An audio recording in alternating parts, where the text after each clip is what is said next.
Oh, hello, everybody, wherever you are. Thank you for tuning in to this new webinar from the Global Women United for Peace Against NATO. My name is Pippa Bartolotti, and I'll be moderating your webinar today. It's called Stop the Nuclear Arms Race. Now, the current total of nuclear warheads in the world is 12,241 warheads. As an aside, you only need 100 of these to make the planet uninhabitable. So it's overkill in quite a big way. But spending on these arsenals is more than 100 billion a year in maintenance alone. Nuclear weapons are the most inhumane and indiscriminate weapons ever created. They violate international law, they cause severe environmental damage, they undermine national and global security, and divert vast public resources away from meeting human needs. These nuclear weapons must be eliminated. We know that by publicly examining the outcomes of a renewed nuclear arms race, more people will understand dangerous implications and waste of money of this folly and turn that knowledge into action. Because the only thing governments are afraid of is a mass of people with strong opinions. So our thanks to UNAC for hosting us today. We have a full programme covering 9 nuclear-armed countries and 10 time zones across this suffering blue planet. This webinar will last approximately 2.5 hours with a 5-minute comfort break at the halfway point. I will introduce each speaker as they come on. The first part of the webinar covers NATO countries. The second part covers the rest of the world. No prizes for guessing which countries have the most nukes. The US nuclear testing program began with the Trinity test on July the 16th, 1945, which confirmed the functionality of the Little Boy and Fat Man atomic bombs used to destroy Hiroshima and Nagasaki. To date, the US is the only country to have used a nuclear weapon in anger, and it has used them twice.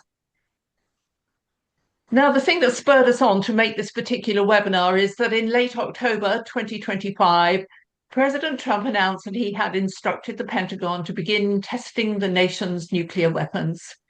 This will be the first known time the US has tested weapons in more than 30 years.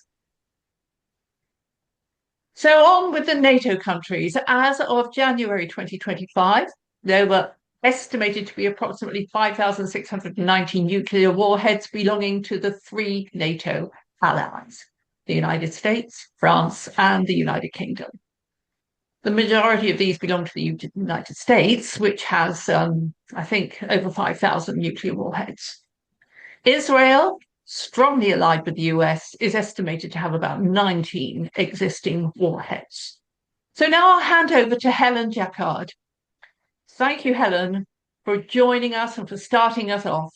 Helen is champion of the Veterans for Peace Golden Rule, that's an anti-nuclear sailing boat, and continues to write and speak about all nuclear issues.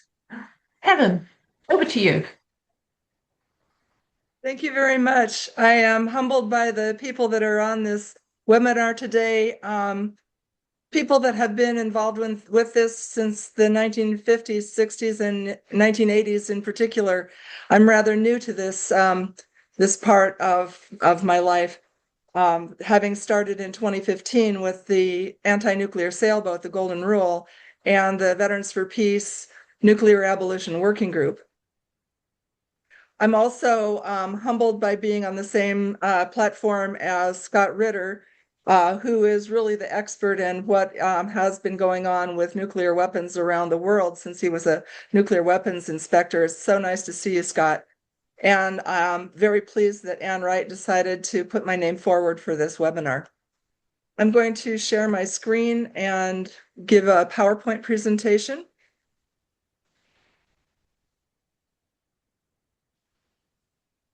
So again, I'm with the Veterans for Peace Golden Rule Sailboat, the Nuclear Abolition Working Group, and I'm part of Women's International League for Peace and Freedom Disarm End Wars Subcommittee.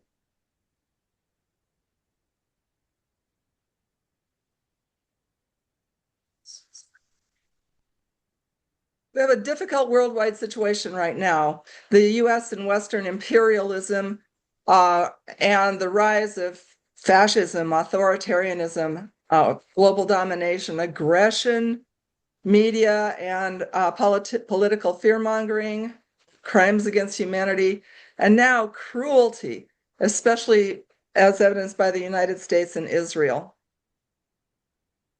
That relationship between the United States and Israel is, represents bullying around the globe, including the US military bases around the world. And you can see from this World Beyond War graphic that all of the ones that are not in blue are places where the United States has military bases. And of course, it goes much further than that. This relationship, and of course, Israel threatens all of its neighbors. This relationship benefits both the Israel and US and their corporations politically, militarily, and financially. So it's going to be difficult to get rid of it. The drivers of the nuclear arms race, which never finished, that has just been ramped up, are the desire by the US for continued global hegemony in a, they think, unipolar world, which has now become multipolar.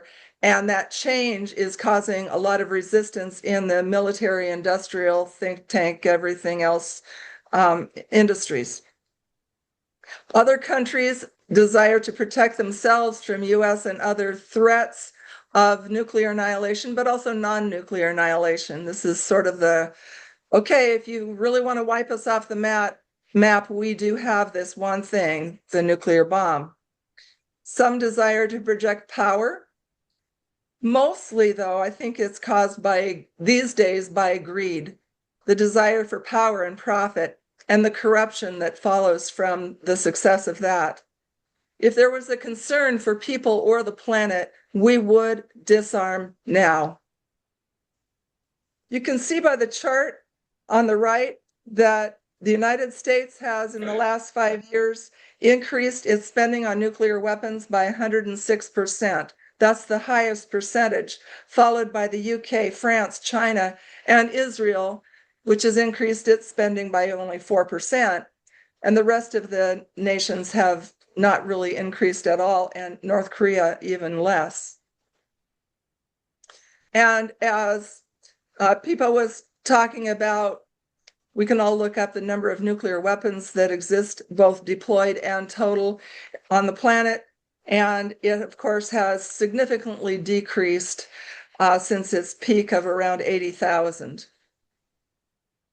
That's one of the things that gives me hope. This discussion of nuclear testing, which recently happened, we have not stopped nuclear weapons testing.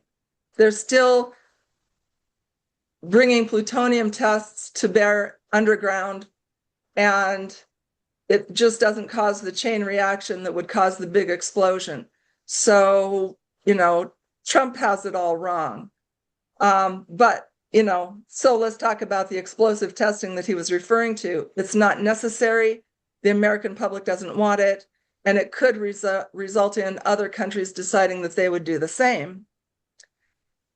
Fortunately, the Energy Secretary said that these tests will not involve actual nuclear explosions. So there's no change in policy. And in response, a bill has been introduced to prevent just that.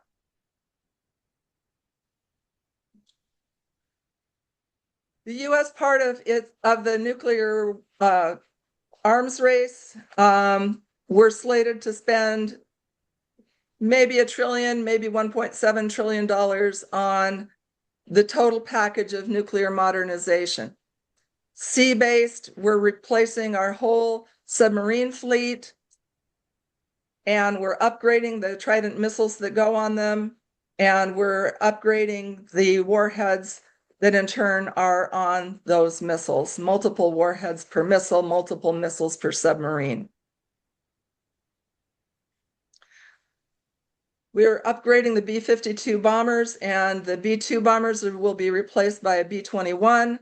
The cruise missile, which is going to be replaced by the long-range standoff missile. And again, we are upgrading or replacing most of the bombs and warheads, except for the B-61-11, which is being replaced. I believe those are the ones that are in Europe. And then the ground-based, the Minutemans, which are the missiles that we test by exploding them from they take off from Vandenberg Air Force Base in Southern California, headed to the Marshall Islands, where we practice shooting them down. Those are to be replaced by something called the Sentinel as soon as 2031. And then we have two different kinds of warheads on those Minutemen. Those will be replaced by what will go on the Sentinel, the W-87-1. But what do we get for all this effort, all these, money, all this talent? What do we get from that? We get weapons that can't be used. We've gutted our State Department, so negotiations can't happen. We've torn up the treaties. We have targets all over our country with our manufacturing sites and our missile silos.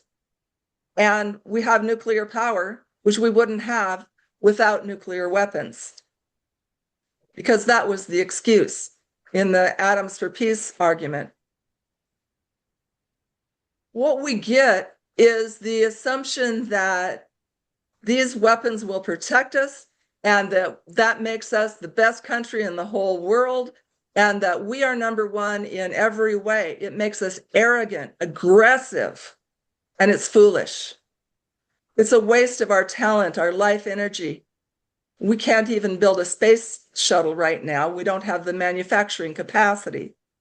We boldly go into wars that we can't win because we think that the threat of nuclear weapons will back us up and make other countries back down. We make lots of enemies, but we need those enemies in order to continue this program. We think deterrence will work, but it won't. Then look at Israel. Their undeclared nuclear stockpile, their weapons program, okay? Israel knew about their nuclear arsenal in 1973. They invaded or attacked anyway. So nuclear deterrence has already failed in Israel. Their nuclear status gave Saddam Hussein an incentive to pursue nuclear weapons. Scott will know a lot more about that than I do. But it's also seen by Arab states as a major strategic imbalance, which can lead to proliferation of chemical and other weapons of mass destruction. And its policy of, we're not going to say if we have nuclear weapons, undermines the Non-Proliferation Treaty, and they're not a signatory to it, unlike all the rest of the countries in what we call the Middle East.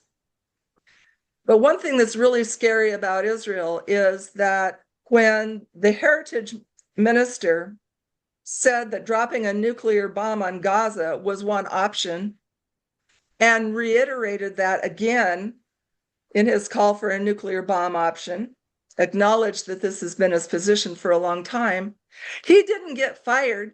He was suspended from meetings for a while, which he may have even been attending by phone. So it seems as though Netanyahu embraces this philosophy as well. Israel started developing its nuclear program in the 1950s.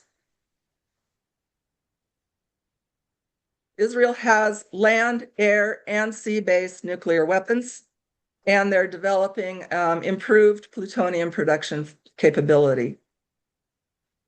They're developing more advanced aircraft as well. They're supposed policy is to reserve the weapons for the Samson option, which is actually similar to the policy of Russia, which is that if they feel that there's an existential threat, they will use nuclear weapons. And for Israel, that means overwhelming, out of proportion nuclear retaliation against non-nuclear adversaries, including on cities. So how to stop the nuclear arms race? We must challenge the culture of war that's been driven by lies, fear, distrust of other countries. We must challenge the desire on the part of the United States for full spectrum dominance and US hegemony. We must recognize the multipolar world and act appropriately with discussions, negotiations, rather than aggression. We need to organize everyone, all the various groups, students, workers. We need to get our cities and our pension funds to divest from nuclear weapons spending. And we need to integrate anti-war and anti-nuclear messaging into all of the various progressive causes that are out there. Veterans for Peace created a nuclear posture review in response to the presidential nuclear posture reviews, which are about full spectrum dominance, and that the nuclear weapons triad is the key element of US defense strategy, or really war and aggression strategy. This nuclear posture review analyzes all of the 9 nuclear countries and Iran, and opportunities that we have to understand why it is they feel the need for nuclear weapons and what it is that would be needed to negotiate and prepare for nuclear disarmament. We think this is a powerful tool to understand the rest of the world, and we think that this needs to be in the hands of legislators and the media. We need messaging in this nuclear posture review. We talk about nuclear weapons are useless except for the, I really like this, Alice, military, industrial, congressional, intelligence, media, academia, think tank complex. All of these elements are potential targets for our activism, including how they're funded, who works for them, things like that. Instead of spending money on nuclear weapons, we need to support clean energy, human needs, and climate issues. And an appropriate nuclear posture would create conditions under which other countries would be more likely to reduce or eliminate their nuclear weapons. Finally, we need to have hope. And hope alone isn't enough. My hope comes through education and action.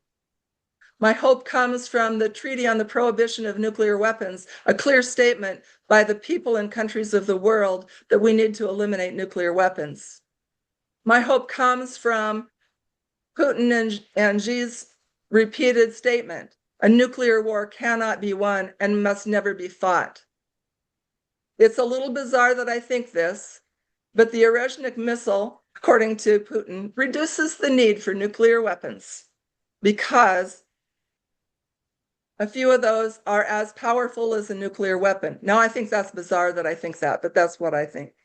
Younger generations give me hope because they're less susceptible to the lies of the mainstream media that drum up support for nuclear weapons and war.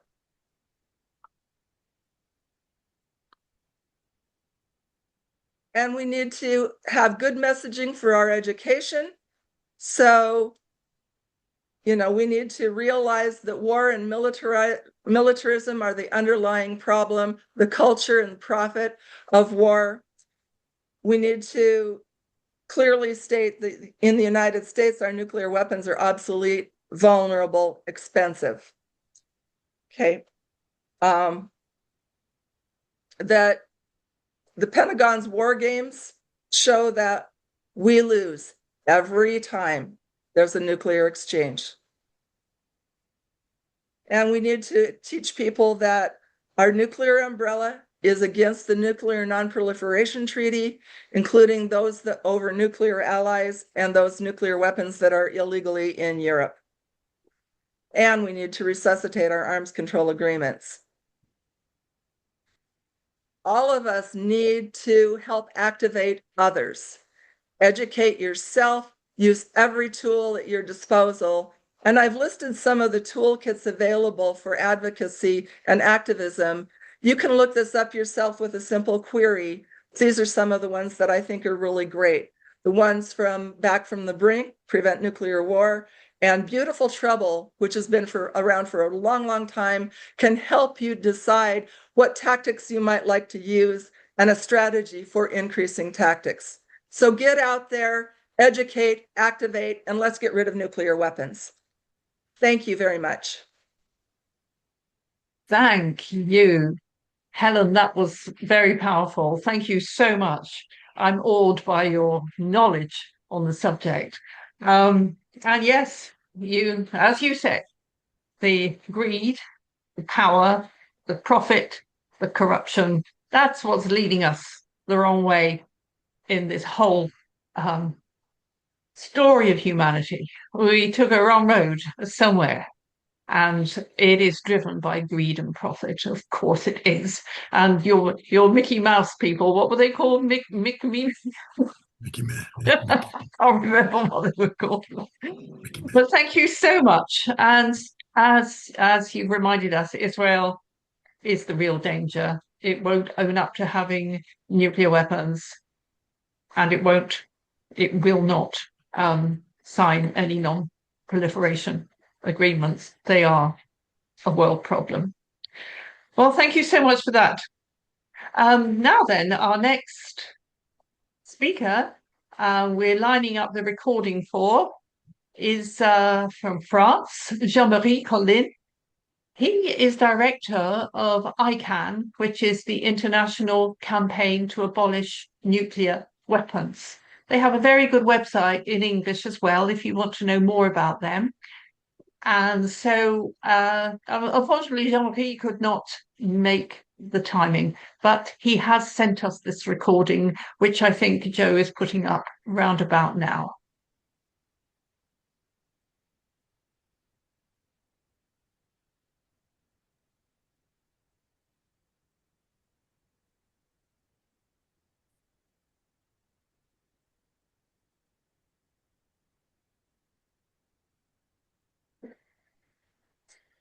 We've got a nice view of Scott, I think. Sorry, Scott, but for some reason you're in full view.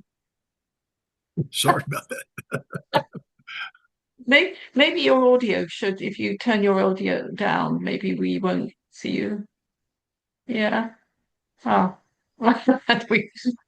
Okay, we have a screen saying Scott Richard. This is very good advertising, Scott.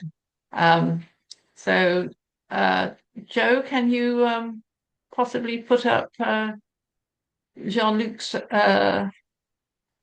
video? I'm trying Sorry, to do Jean-Marie. that, but Yep. having a little bit of a problem finding it here.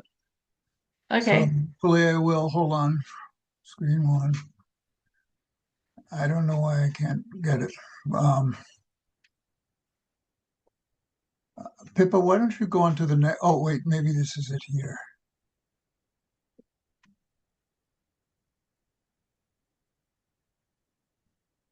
No, that's from my email. Pippa, why don't you go on to the next person and I will work on why it's not coming up right now. All right. Okay, you were doing perfectly when we did a trial run. Okay. All right. Well, next up was Sophie. Sophie? Yeah, Sophie Bolt. Hi, Sophie. How are you? I'm good. It's great to be here. Lovely to see so many people. Isn't it great? Now, Sophie, would you mind going on next? Yeah, no, that's fine. That's all good. Great. Hi. That's So, great. yeah. Can I just introduce you? Yeah, you can. Yeah. Everybody, all you wonderful people who've joined us, this is Sophie Bolt, who is the CND General Secretary. That's the Campaign for Nuclear Disarmament here in the UK. She's been part of the CND leadership for over 20 years. So over to you, Sophie. Thank you. Thanks very much. And as I say, it's really great to be with you all here today. It's really, really looking forward to the discussion. And thanks so much, Helen. Really excellent presentation. So yes, stop the nuclear arms race. You know, we're all feeling it, aren't we? Rightly so, that the world's sort of hurtling towards nuclear war.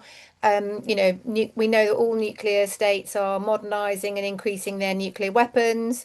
Globally, spending on war and nukes was $2.7 trillion in 2024, and that's the steepest year-on-year rise for the last 3 decades. And we can certainly feel that, can't we? You know, and what's kind of brought us together has sort of been Trump's statements around restarting explosive nuclear testing, which I think, you know, has been an absolute wake-up call for huge sections of the population that a new nuclear arms race is definitely real. Now, obviously, whilst it was very hastily sort of clarified that what was being referred to was testing of nuclear delivery systems, which is ongoing, as we know. You know, for instance, the US sort of tested the F-35A fighter jet with the new US B-61-12 nuclear bombs. That happened in August. We know that Trump definitely wants to restart underground testing. He was trying to do that in his first term of office, and he clearly has plans to do that now. And obviously, this would be absolutely catastrophic. Catastrophic in terms of the environmental devastation that it would cause, but also, of course, the fact that this would accelerate a nuclear arms race and would embolden other countries to carry out underground testing, or for other, you know, nuclear states to feel under pressure that they should also be testing. But also, it, you know, could well result in you know, new countries actually starting to develop their own nuclear weapons. So absolutely catastrophic on all fronts. So it's really, really important that we come out of this, you know, with a coordinated plan about, you know, how we can be sort of stopping this. And I think raising awareness about the real horrific human cost of nuclear testing historically is really, really important. But certainly where we are now in terms of the Ukraine war, you know, this has become the most serious nuclear flashpoint since the height of the Cold War. You know, we've seen this really sort of terrifying nuclear brinksmanship between the US and Russia. And it certainly shows why nuclear weapons, you know, do not keep us safe, doesn't it? You know, why they cannot be part of any sort of civilized so-called defense policy. And, you know, because really this is about, you know, holding the entire world to ransom by the threat of using them. And, you know, we've certainly seen that the defense of the Ukrainian people has been cynically used to justify these huge increases in military spending and to actually promote the use of nuclear weapons. Now, you know, we've now got a sort of a shift in the situation in terms of now these kind of ongoing negotiations that mean there is a real possibility of an end to the Ukraine war. And surely, I mean, C&D's view is like, if this can bring about an end to the horrific conflict, you know, end to the sort of horrific levels of slaughter and casualties, then this is obviously a massive step in the right direction. And if it ends or certainly like de-escalates the threat of nuclear war, then that is also absolutely critical. And the fact that these negotiations include, you know, talks about extending the New START treaty, you know, these sort of nuclear arms control treaties between the US and Russia, you know, bearing in mind that these are the two countries that have the most nuclear weapons in the entire world. And also because, you know, as Helen was already saying, you know, we're in a situation where a lot of these disarmament frameworks have just sort of collapsed. It's, you know, that's absolutely critical. And so I think there are some real positives here in terms of like opportunities here around kind of nuclear disarmament. And certainly, an end to the war could also have a real chilling effect on these huge levels of military spending and rearmament across Europe. And certainly there have been reports of falls in the share prices of arms companies like Lockheed Martin following the negotiations. Um, However, it's kind of clear that NATO states see sort of rearmament as sort of central to Ukraine's so-called security guarantee, and certainly, we're sort of seeing the possibility of the Ukraine war coming to an end. Is sort of promoting, governments across Europe and here in Britain into this kind of like frenzy of like intensifying, sort of the threat of war. We've seen sort of the NATO Secretary General Mark Rutte saying that Europe must prepare for, a scale of war our grandparents endured. So, basically sort of referring to the Second World War. In Britain, we've got government ministers announcing, that we're rapidly developing plans to prepare the entire country for war. But of course, unlike the Second World War, we now have these absolutely huge levels of nuclear weapons that can destroy the entire planet. And that's the critical, decisive thing here, isn't it? And we know that the role of nuclear weapons in sort of the ongoing conflicts and confrontations that we're seeing are absolutely decisive, certainly in relation to sort of US strategy, which I'll come on to. But certainly, like governments, across Europe, Britain, through its strategic defence review, which came out earlier this year, and its defence industrial strategy, is a kind of attempting to a kind of nationalization of militarism. So all like state institutions, most sectors of the economy, public and private finance is all being geared towards funding and readying for war. In terms of military spending, Britain's capital spending on war over the next 6 years will be 166 billion. That's double the spending on our health service and our social care. So it really shows, the sort of the political and economic priorities of this government. In Britain also, we're seeing the significant expansion of Britain's nuclear capability with the purchase of these F-35A nuclear capable fighter jets from the US, which was announced at the NATO summit. And these jets will be part of NATO's nuclear mission. So Britain is initially buying 12 of these nuclear capable jets, which will be delivered by 2029. But there will be a total of 75 of these nuclear capable jets over the 40-year lifetime. So really like absolutely sort of huge expansion. Now, all of these jets can launch the new US B-6112 nuclear bombs that are now based at NATO bases across Europe and significantly here in Britain. And we know that the sighting of these nuclear bombs in Britain at the RAF Lakenheath represents the first expansion of nuclear weapons at NATO bases since the Cold War. So again, incredibly sort of, significant expansion kind of going on here. As well as this, Britain is continuing to replace its nuclear armed submarines. This is despite huge delays, massive, serious kind of problems in terms of fundamental things like being able to kind of build the new nuclear reactors that would power these submarines, and massive cost overruns.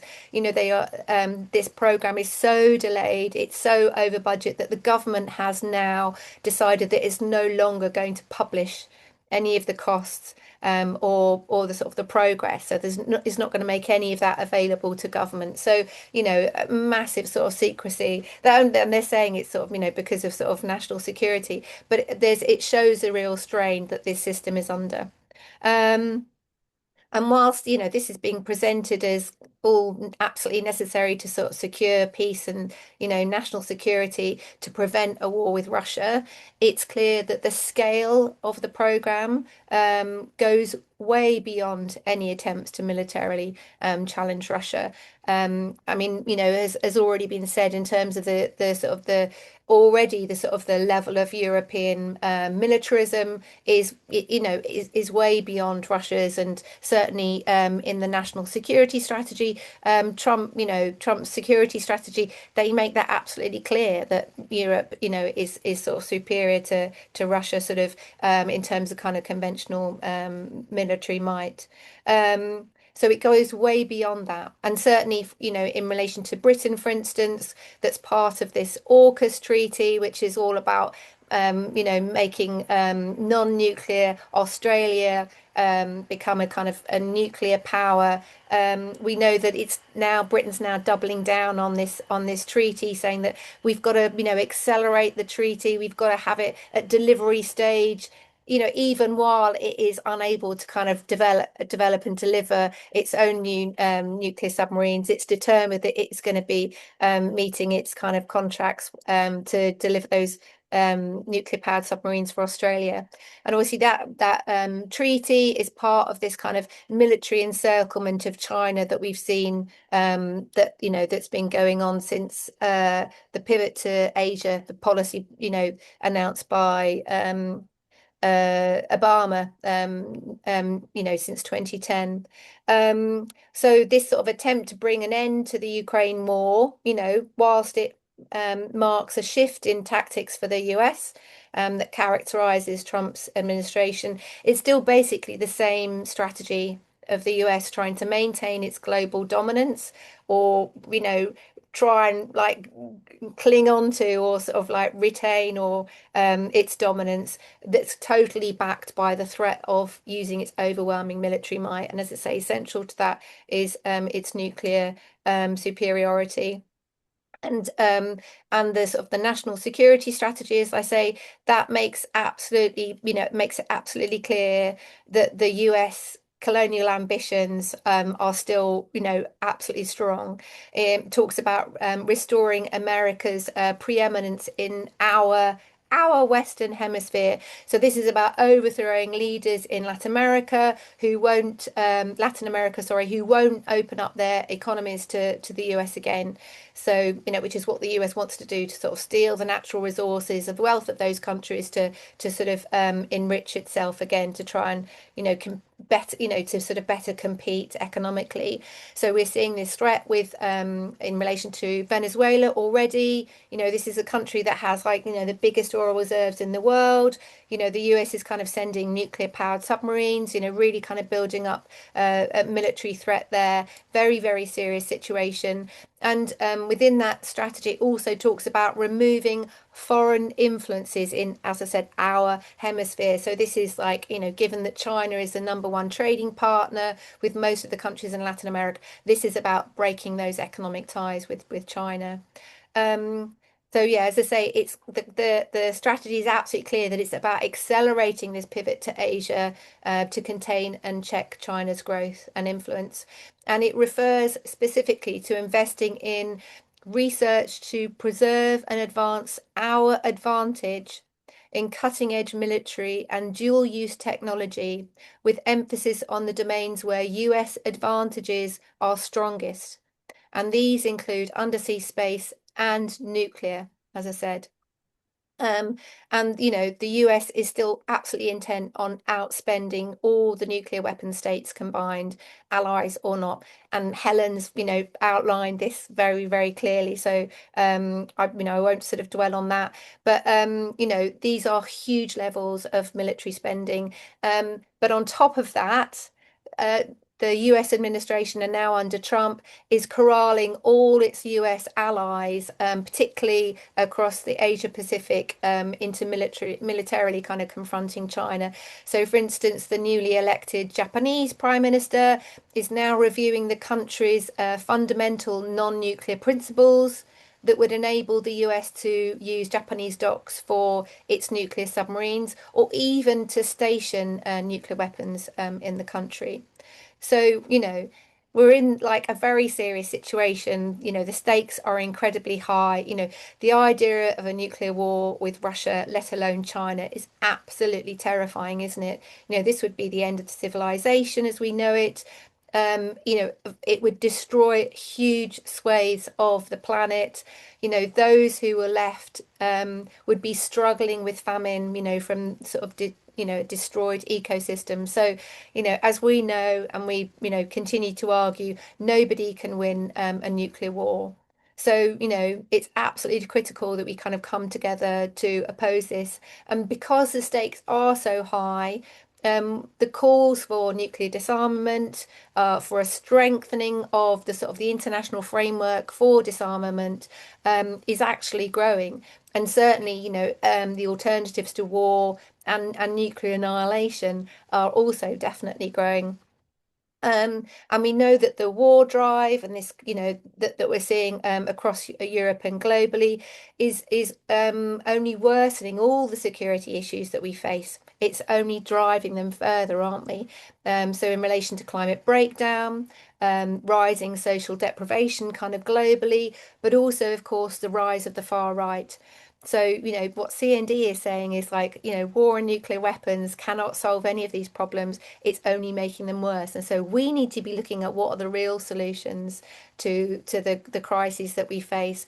And what we're doing is we're working with lots of different alliances, lots of different organizations, with trade unions, with the climate movement, with the wider anti-war and Palestine coalitions, but also with the anti-racist movement against the sort of the rise of the far right, to say that all the solutions that we need are the same. Yeah, all the crises that we face have the same solution, which is we need to take that money that's being flooded into war and militarism, and that needs to be redirected into sort of tackling the climate crisis, and into looking at the real human security issues that we face.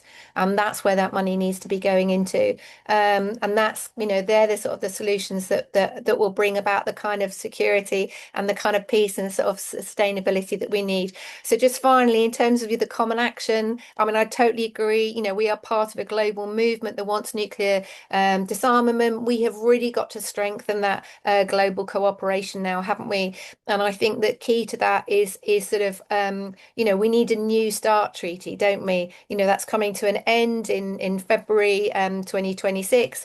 Both Russia and the US kind of talking about, maintaining that, but we need to make sure that is renewed. That's an absolutely critical treaty. And so I think it'd be really great if we can work together on that, if we can have a joint statement, that we can really be lobbying all those kind of governments around the world to say that this is absolutely critical. We really need to renew that START treaty, and we need to start on that work now. We've got as I say, the deadline is February, so let's really work on that. And then I think in terms of the economics around, war and militarism, I think that's a really, really strong campaign for us.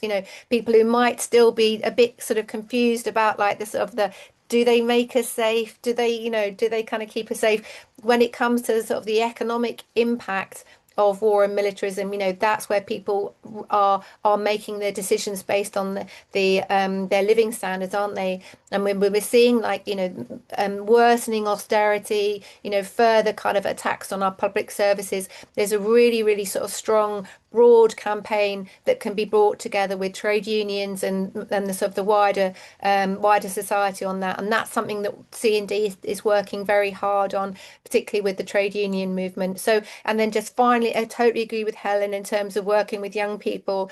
I think there's sometimes a sort of a lack of understanding about how active and involved and committed young people are.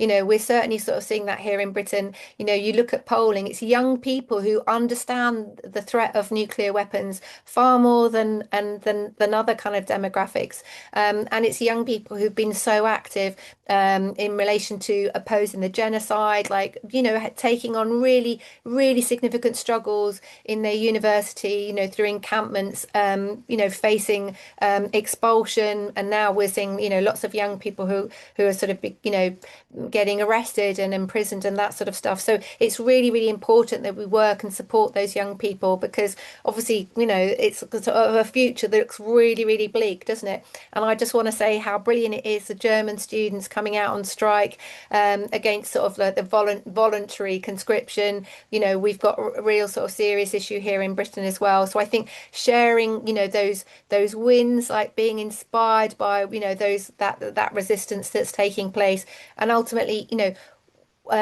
putting the spotlight on those nuclear bases, to show this kind of global network that is driving war and making the nuclear threats, much more serious.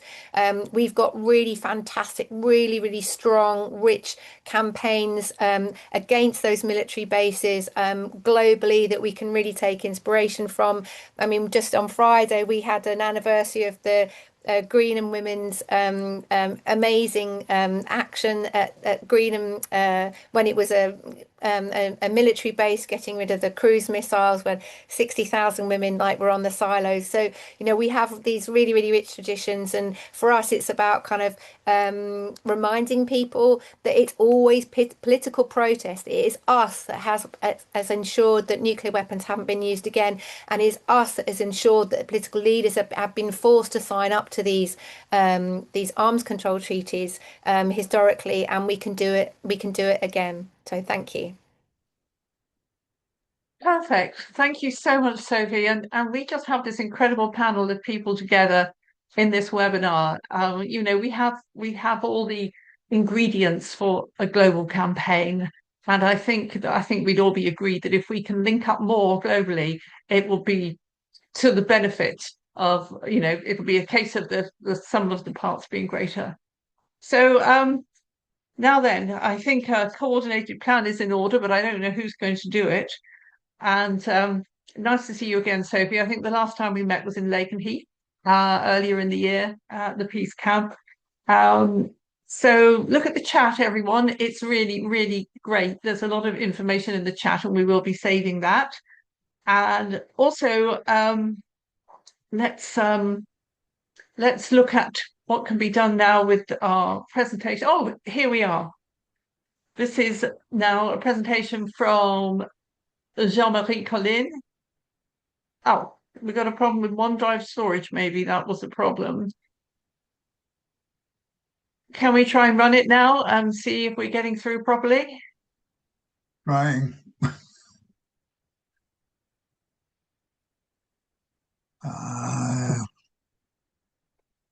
I don't know why it won't start, Pippa.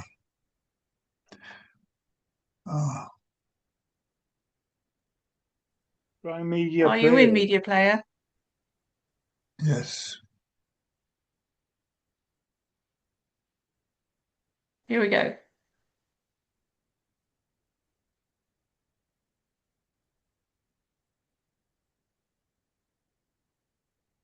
Hi, thank you for these invitations. I'm sorry, I couldn't be with you in person to give this presentation, so I prepared this video to share it with you instead. I'm Jean-Marie Collin. I'm the director of the French branch of the International Campaign to Abolish Nuclear Weapons, and I've been working on the issue of nuclear weapons for 25 years, particularly with regard to France and, of course, the Treaty on the Prohibitions of Nuclear Weapons, and on topic of nuclear explosions carried out by France in Algeria and Polynesia. First, I will give an overview of France's nuclear arsenals, then I will talk about the Franco-British Norfolk declarations, and finally I will discuss what it means to share France's nuclear deterrence with Europe. As reported by the CP, France possesses a nuclear arsenal of 290 warheads distributed between its airborne and submarine-based components. It is worth noting that the nuclear-powered aircraft carrier Charles de Gaulle is also capable of carrying nuclear weapons if necessary. According to the CP again, about 280 of France's 290 warheads are currently deployed, more than twice the number of deployed by the UK. And France is obviously now the only nuclear armed state within the European Union, and since the early 2010, it's been engaged in a process of modernizing and renewing its nuclear arsenals. a course of action that can only be understood today as an effort to perpetuate these arsenals and to abandon its obligations related to nuclear disarmament. This result is an increase of nuclear budget, as ICANN spending reports show. In 2024, France spent around 6.4 billion euros, and for this year, it will approach the 7 billions. And it will continue like that. These programs concretely translate into the complete renewal of both components. In this regard, the new ballistic missile submarine is scheduled to enter service every 5 years between 2035 and 2050, with the ambition that these systems remain operational until 2090. These visions demonstrate that French political authorities foresee only one scenario for the rest of the 21st century, maintaining a nuclear arsenal. We must never forget that France possesses a nuclear arsenal only because it realized a total of 210 nuclear explosions in the southern Sahara and in French Polynesia, Maui Nui, between 1960 and 1996, causing catastrophic humanitarian and environmental consequences, as well as profound societal change for the affected populations. France began to recognize the victims of these weapons only in 2010 through a compensation law, a law that has the merit of existence but functions poorly. As a result, barely 1,000 people out of nearly 400,000 have been officially acknowledged as victims. At present, a member of parliament has introduced a draft law, and I'm working to ensure that this new legislation is adopted so as to improve the situations of the victims. Having outlined the scale, history, and trajectory of France's nuclear arsenals, it's now crucial to examine how this posture is evolving through recent political developments, and in particular the Northwood declarations, which reshaped the understanding of the French-British nuclear cooperation. And I would like to raise a few points of reflection on these topics mentioned. For a country like France, which continuously insists on its independence, I must say that this independence looks increasingly fragile, given the close defense ties that now bind us to London. Let us recall that in 2010, London and Paris signed a 50-year pact, the Deux-Dates Treaty, covering joint work on nuclear weapons simulation program. These new declarations further strengthen what was already present in some form through the Atlantic Alliance, the protections and potential use of nuclear weapons in the event of an attack on other states. But what is the most striking in this declaration is the following sentence. Our nuclear forces are independent but can be coordinated and contribute significantly to the overall security of the Alliance and to the peace and stability of the Euro-Atlantic area. It's a culmination because the declaration explicitly refers to the stability of the Euro-Atlantic area, thereby including all European states, even those such as Austria, Ireland, or Malta, which are members of the TPNW. This is the first time such wordings has appeared in a Franco-British or purely French declarations. Once again, it fits into President Macron's project, which has accelerated in recent months, thanks to Russia's behavior, to Europeanize France's nuclear deterrence. We have seen Germany, Poland, and Belgium make statements sometimes absurd, but consistent with the idea that France could extend its nuclear protection to them. One last point on these declarations, a UK-France nuclear steering group will be established to facilitate cooperation between our forces. Since UK Prime Minister has decided to reverse the major disarmament measure taken in 1997, namely the re-establishment of an air-based nuclear component, we can also imagine the prospect of a joint nuclear mission. This new declaration not only depends the bilateral nuclear relationship between Paris and London, it also forms part of a much broader strategic trend, the active effort led by President Macron to Europeanize France's nuclear deterrence. Let me now turn to this wider and deeply consequential debate. We are witnessing a wave deliberately fueled and activated by the President Macron in favor of the Europeanization of France's nuclear deterrence postures. What you should know is that since the fall of the communist bloc, France has been seeking to redefine the place of its nuclear deterrence policy in Europe. This reflection is not new, As early as 1995, Prime Minister Alain Juppé put forward the idea of a concerted deterrence. Then Nicolas Sarkozy, president, revived in 2008, and Emmanuel Macron has made it a central pillar of his policy since 2017. In his first speech in Sorbonne in 2017, he highlighted the lack of shared strategic cultures in Europe. Since then, France has proposed extending its nuclear doctrine to certain European states. What is striking is how uninhibited the discourse has become regarding notions such as a nuclear umbrella, nuclear sharing, or a European dimension to France's vital interest. The arrival of Donald Trump, president of USA, in power, with his positive posture to Russia, further accelerated this shift in French and European thinking. All the scenarios for nuclear sharing rightly reject the idea of a collective decision-making by several heads of states regarding the use of nuclear weapons.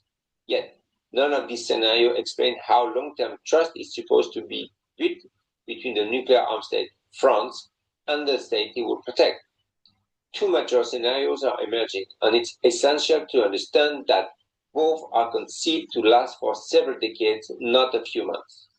The first, supposed by many think tanks and various French and European political figures, is the permanent deployment of a French squadron carrying nuclear weapons on foreign territory. The second is a replication of the system used by the United States within NATO, where nuclear weapons are stationed on foreign territory and carried by aircraft of that host states. The consequences in both cases, which I should stress are never mentioned, are fourfold. First consequences: the clinical death of the Nuclear Non-Proliferation Treaty, promoting a nuclear deterrence strategy while advocating non-proliferation creates an almost unsustainable contradictions and push any prospect for nuclear disarmament far into the future. Second, an increase in the French nuclear arsenals, the first since 1992. Recurring an even larger budget to a detriment of conventional forces. This would also amount to France openly participating in a renewed nuclear arms race. Third consequences will be the normalizations of nuclear weapons, which risk weakening the taboo of the use that has existed since the 9th of August 1945. Finally, the fourth, this proliferating act by France will reinforce what I call new generation strategic piracy, an uninhibited form of proliferations undertaken by a handful of states with diverse political systems, authoritarian or democratic, yet all legally bound to nuclear disarmament. It would also become impossible for France and Europe to criticize Russian behavior in stationing nuclear weapons in Belarus. The Europeanization of France's nuclear deterrence opens an unprecedented strategic debate and raises simple questions. Are France and certain European states prepared to sacrifice their international, legal, and moral commitment in the name of a defense policy grounded in a theory of nuclear deterrence? And if so, at what cost to the global stability? In conclusions, the Europeanization of France's nuclear deterrence is not a technical adjustment, but a long-term political project that raises fundamental questions. It challenged the credibility of the NPT, risk fueling an arms race, and normalized weapons whose use would be catastrophic for humanity. Above all, it forced us to confront the simple but decisive questions. Should Europe anchor its security in a stronger commitment to nuclear deterrence or in strengthening international law and the global movement toward disarmament? For France, and for many across the world, the answer is clear. True security cannot be built on weapons of mass destruction, but on the principle, obligations, and collective courage embodied in the Treaty on the Prohibitions of Nuclear Weapons. Thank you for your attention. I'm available for any Q&A. My email is jeanmarie@ican.france. Thank you very much, and I hope this webinar will give you a lot of good information. Bye. Thank you. Well, I hope you all got that. Jean-Marie says he will circulate the text of his speech and also his email address if anyone wants to speak to him directly on the subject. It's a bit strange thinking of a Europeanized nuclear deterrent, and yeah, I don't quite know what that means for treaties. But yeah, it's all the same, isn't it? It's all about competition, domination. What happened to collaboration? What would happen if everybody did collaborate? Wouldn't our societies rise? Wouldn't we all do better as humans if our education and our healthcare and everything that we are so badly lacking in the West, particularly, was to be enhanced by not spending on these ridiculous weapons and trying to normalize them. Well, anyway, that brings us to the end of part one. We're going to have a 5-minute break now, so I suggest you all get up and shake yourselves around, and I'll see you back here in 5 minutes.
Okay, well, we're just about at the 5-minute mark now. It'd be great if we came back to our speakers, which are covering the rest of the world. So I'll give you all a couple of minutes to put your videos back on again and sort out your sound. I'm just going to hide my captions. That's better. Okay, well, thank you everyone for staying with us. We're moving on quickly now to the rest of the world. And that's quite a few countries. Now, I noticed that Olga and Eleanor haven't come on yet. I'm just going to double check that. No, I can't see them on yet. So we'll move on, I think, straight to China. And I really don't need to introduce Scott. He is the former United Nations Special Commission Weapon Inspector. He's an author. He's a commentator. His work on trying to renew the START Treaty and the Nuclear Test Ban Treaty is well known. Scott has put in a huge amount of effort into it. So please, Scott, please tell us. We've had some strategy documents out from China later, so we really are interested to hear about that. Well, first of all, thank you. Thank you very much for inviting me to participate in this forum. I'll just add one additional biographical note. Actually cut my teeth on weapons inspections with the Intermediate Nuclear Forces Treaty in 1988. I take pride in the fact that I was the first weapons inspector on the ground in the Soviet Union to implement that treaty. And I do like to point out that we successfully implemented this treaty. We eliminated 2 entire classes of nuclear weapons systems. First time in history that has been done. So I'll die a happy man knowing that I at least was able to contribute to that. China. Pippa, you're 100% correct. China has recently published, I think last 2 Thursdays ago, a white paper on arms control. And it's a very illuminating paper because it sets the record straight. It's the 3rd white paper that China has published on arms control since 1996, I believe. But this one comes at a very prominent time. We've spoken about New START and the importance of New START. I think it's imperative to point out that there is direct connectivity between what happens with New START and China's nuclear posture. The Chinese have, they're late to the game, so to speak. They are the 5th of the 5 declared nuclear powers to go nuclear, which shows that there was an inherent reticence on the part of China to go this route. And they've displayed that reticence ever since. They have been very minimalistic in their approach to strategic nuclear deterrence. They have maintained from day one a no first use policy. And their goal is purely deterrence in terms of the development of their weapons. And they were successful for decades to maintain a similar posture, avoiding the kind of costly nuclear arms races that the United States and Russia had partaken in. But China lives in the real world. China is deeply impacted by the strategic arms control relationships between the United States and Russia. And China has made note in their white paper that the unilateral withdrawal and subsequent abrogation of the anti-ballistic missile treaty is very problematic for the Chinese. The same is with the Intermediate Nuclear Forces Treaty. Even though China was not a party to these treaties impacted the nuclear posture of China. For instance, with no ballistic missile defense, China's second strike deterrence capacity is enhanced. Also, the INF treaty, China has said that their strategic posture is derived from their geographical reality. They have intermediate range missiles because China seeks to protect itself and to project power in a self-defense manner from Chinese shores. You only need intermediate range missiles. You don't need strategic missiles. That's why China's strategic arsenal has historically been small. But the United States, because we seek to project power throughout the world, we determined that the Intermediate Nuclear Forces Treaty, which eliminated our and Russian Soviet intermediate missiles, that this was unacceptable, that we needed to match China's intermediate nuclear forces. So we left the treaty. And so now China has to deal with an American intermediate nuclear threat. We're talking about deploying ground tomahawks. Dark Eagle is a new hypersonic missile. The Chinese have to take all of this into account. And so they began a modernization program of their strategic nuclear arsenal. They have increased the size of their strategic nuclear force in a modest fashion, but it's still an increase. The total number of nuclear warheads believed to be in the Chinese arsenal is around 600. Their strategic arsenal was limited to about 200. Now it's estimated that they may have up to 300. The problem is this growth has caused American analysts to panic, because we've been so used to China maintaining the status quo. So what we have done is ignored the fact that China historically has said that their goal is not to increase the size of their nuclear arsenal to match those of the United States and Russia, but to promote arms control to get Russia and the United States to reduce their nuclear arsenals to the size of China, and then everybody go to zero. That's the Chinese approach. But our analysts have mirror imaged America's predilections and proclivities onto China. And so we are now hypothesizing that if China maintains the current rate of growth by 2030, China will have 1,000 strategic nuclear weapons. And by 2035, they could reach our limit of 1,500, which now has prompted many in America to say we need to scrap the New START treaty. Because in order to match the Dragon Bear, which is the combined nuclear arsenals of Russia and China, we need to literally double the size of our weapons. So, we've created our own nightmare, we being the United States, by walking away from arms control and by doing things such as withdrawing from arms control treaties and modernizing our own weapons. We've compelled the Chinese to take action, and now we've misconstrued it.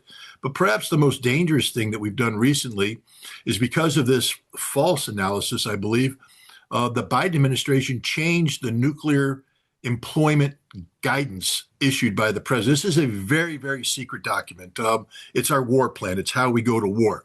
And because of the perception of an increased Chinese threat, we had to take a strategic nuclear arsenal of 1,550 weapons capped by New START and find a way to defeat both Russia and China simultaneously, knowing that their combined warheads outnumber ours. This had us change our warheads to make first strike capability even more prevalent, change our employment strategy. So the bottom line is, if we have a nuclear war with Russia, and I just want to remind everybody in the audience, in November of last year, the United States Congress was briefed by the CIA that there was a better than 50% chance there would be a nuclear war with Russia by the end of the year. Thomas Buchanan, the Rear Admiral who does war plans for Strategic Command, gave during a question and answer period with CSIS in November, said that the United States is ready right now to have a nuclear war with Russia, and we are prepared to win. Now, the interesting thing about that, besides the absolute horror of the notion that the United States was leaning forward to go to nuclear war, and the perverse notion of winning, is what does winning look like? One of the parameters that he set forth was that when the war is over, that the United States retains nuclear supremacy over the world, over all potential adversaries. This means that if we go to war with Russia, we simultaneously, preemptively go to war with China so that we can retain this nuclear superiority. The Chinese understand this. This is where we're at right now. There's a lot of pressure being placed on China, again, in their nuclear arsenal. For instance, Trump administration is talking about creating the Golden Dome missile shield. It's supposed to be a perfect missile defense. If we do this, the Chinese will have to modernize their own nuclear arsenal to defeat the Golden Shield. We're also talking about upgrading our own nuclear arsenal, again, enhancing our first strike capability. This means China will have to modernize their nuclear forces further. This is not the direction China wants to go. China has made it clear that this is not what they want. And they are very hopeful that the United States and Russia can renew the New START caps. This is one of the greatest stabilization mechanisms available to the world today, is to keep the caps of New START, 1,550, in place. And I'll leave this with this. You gave a call for, activism in regards to New START. I've been working on this feverishly. We're at the point right now, though, where we have to be very realistic about what can and can't happen in a short period of time. New START will expire on February 5th of next year. This relates to China because, again, if New START expires, we're probably going to be looking at China being compelled to double the size of their nuclear arsenal, inherently destabilizing. Rose Gutemiller, who was the American negotiator for New Start, has written a interesting article in Arms Control Today, the magazine of the Arms Control Association. It was just published this month. And in there, when speaking of New Start, she says that the most pressing thing that needs to happen is that Russia and the United States, before the treaty expires, must agree to re-baseline the treaty. You see, we're not going to get a new treaty, not in this short period of time. What we'll get is a moratorium on the number of weapons. But for that moratorium to work, we need to have confidence in those numbers. Now, when I was an INF inspector, we spent 60 days doing a baseline inspection process of the INF systems before we went into elimination. New Start already has a history of inspections. We know these facilities. We could do a rebaselining of New Start in a 30-day period. So what needs to happen now is pressure needs to be placed on the Trump administration and indirectly on Russia. I believe Russia's ready to do this, to get the weapons inspections back in play, to re-baseline the New START treaty so that on 5 February of 2026, when this treaty expires and both sides enter, hopefully, into this voluntary moratorium, they do so with trust and confidence in the numbers. No inspectors have been in either country now for almost 2 years, and there's a lot of mistrust. We need to build this trust back up. We need to get the inspectors back in. We have very limited time. So if I were to recommend the prioritization of effort on New START right now, I would recommend that everybody advocate as strongly and insistently as possible for a rebaselining inspection period in January of next year, so that when the treaty expires, there is confidence, universal confidence in those numbers. This will be a great gift to the Chinese, because if we can keep those caps in place, then China doesn't need to modify their nuclear posture, and we can create some stability. So down the road, once we re-engage effectively on arms control, we can do what the Chinese want, which is to stop talking about sustaining 1,550, but bringing it down to 1,000, bringing it down to 800, bringing it down to 600. And now the Chinese will sit at the table, and then we can begin the process of bringing it down to 0. Thank you very much for letting me speak.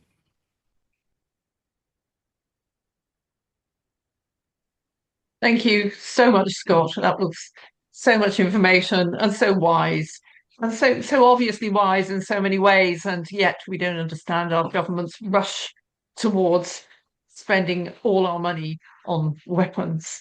And I'm glad you mentioned the Golden Dome, because Trump does like shiny things, and I don't quite know what he envisages in his mind.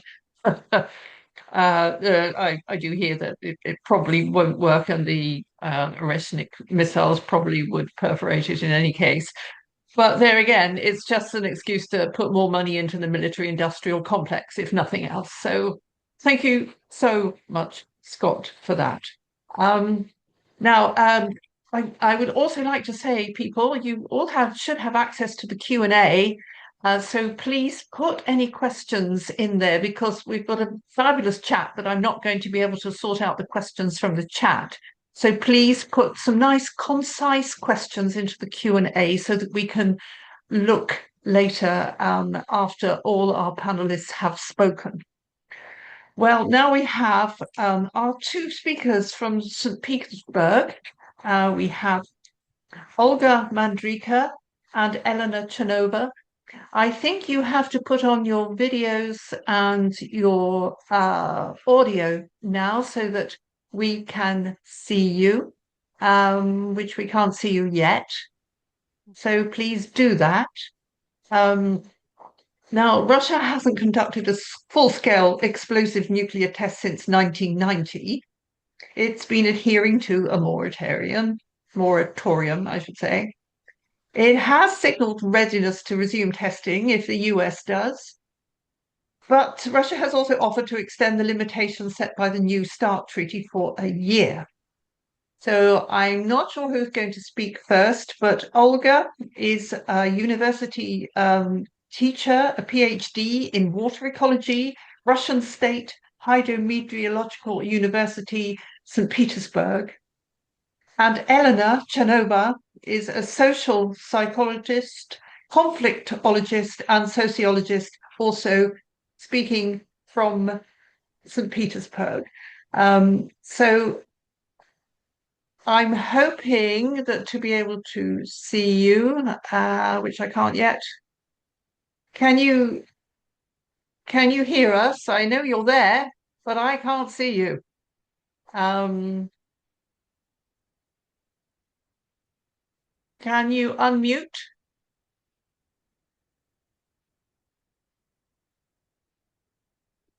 Eleanor, now I can see you. Elena, That's just lovely. speak. Now, Yes. Elena, yes. that's great. I can see you. Can you just speak up a little bit to make sure we can hear you? Thank you so much for coming onto this webinar to give us perspective from the Russian point of view. Please go ahead. Dear organizers, dear fellow peacemakers, thank you for this invitation. I am a conflictologist. Today I want to share with you one idea that I believe helps us understand not only what is happening in the Russia-NATO confrontation, but why the sides hear each other so poorly. This idea is about mental maps. We all see the world through our cultural lenses, and in a conflict, we react not so much to the real action of the other side, but to their image in our heads, filtered through our cultural code. I analyze this using the model of conflict escalation by Friedrich Glasl. He is a well-known conflict resolution specialist from Austria. The model has 9 stages, from debates to total destruction. Can I divide it with...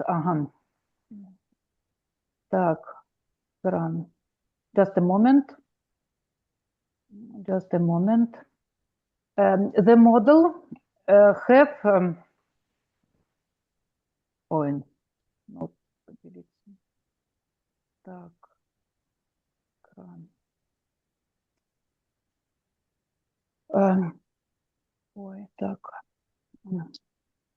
So sorry, without presentation, I can. That's okay. We're patient. You seem to have a picture of me up. Вот, так, сейчас, так, just a moment, ой, sorry, так. I'll switch my video off. Ладно.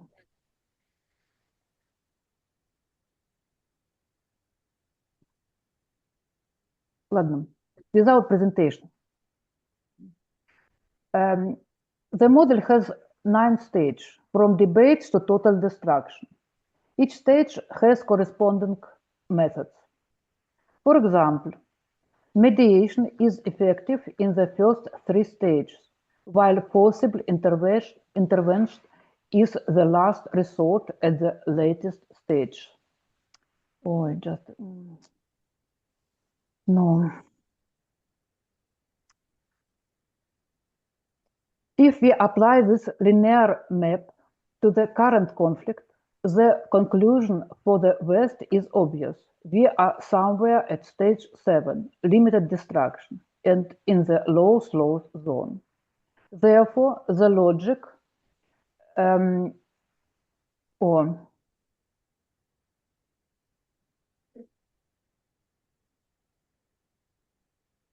see your presentation, not? I'm sorry, we cannot see it right now. Так.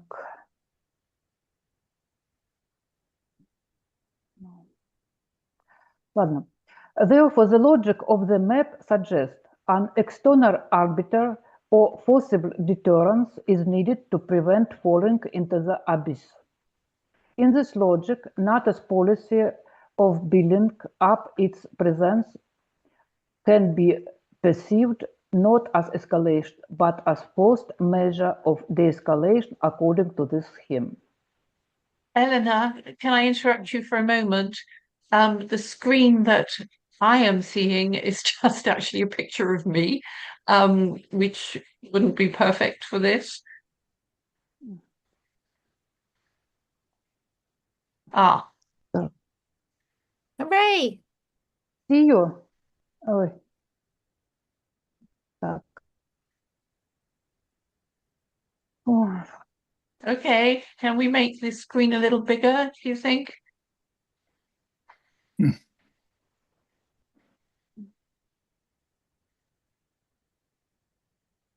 No. No, we lost it again.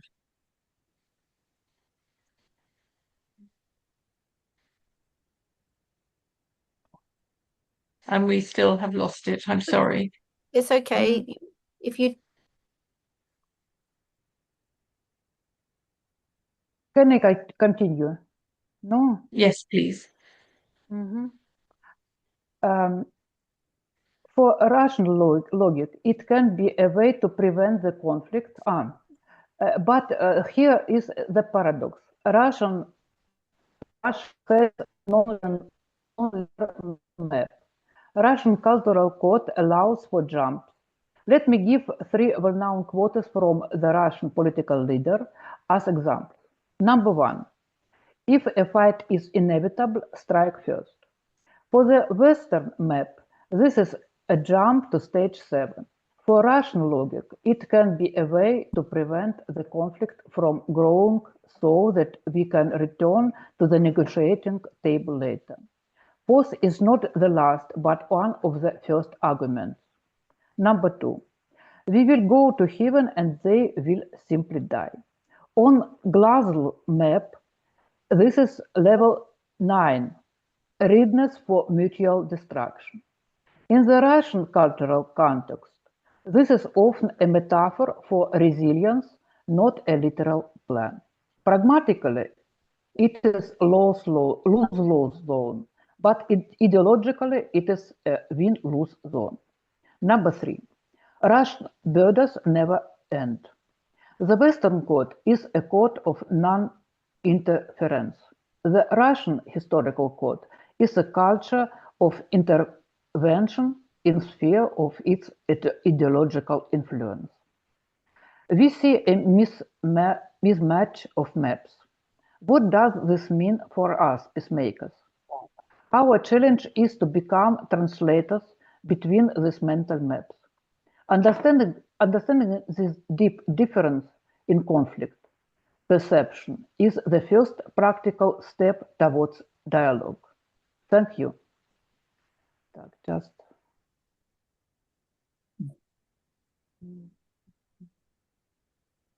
Thank you, Eleanor. I don't know if Olga Mandrika is ready to come on now.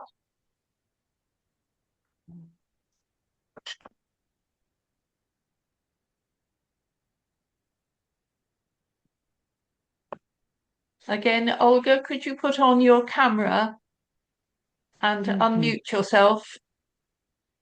I'm not sure if I tried to give you presentation. Yes, I'm sorry that your slides didn't show up. It would have been really, really good if they had, and perhaps you can email them to me separately and we can circulate them to anyone who would like to see them, because the Russian cultural perspective is very important to understand, and it is often where the West makes its greatest mistakes by not understanding the cultural relativism of the subject in hand, in this case, nuclear weapons. So thank you so much for that, Elena. I cannot see Olga, though I do believe she has been made a panelist. That's really sad. Maybe she can come on later. But thank you very, very much.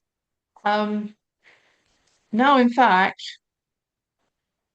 we can move on to India and to Anu, who I believe is rather late at night now. Thank you, Anuradha Chenoy, who is adjunct professor at the Jindal School of International Affairs at the Jindal Global University in Haryana in India. So Anu, please, we'd love to see your presentation. And I believe our technical backroom at UNAC will be putting on your PowerPoint slides. Yeah, thank you. Thank you very much. Joe, if you can put on the slides, if that's possible. Otherwise, I'll speak without them. Hold on, and I will Okay. have them on. Okay.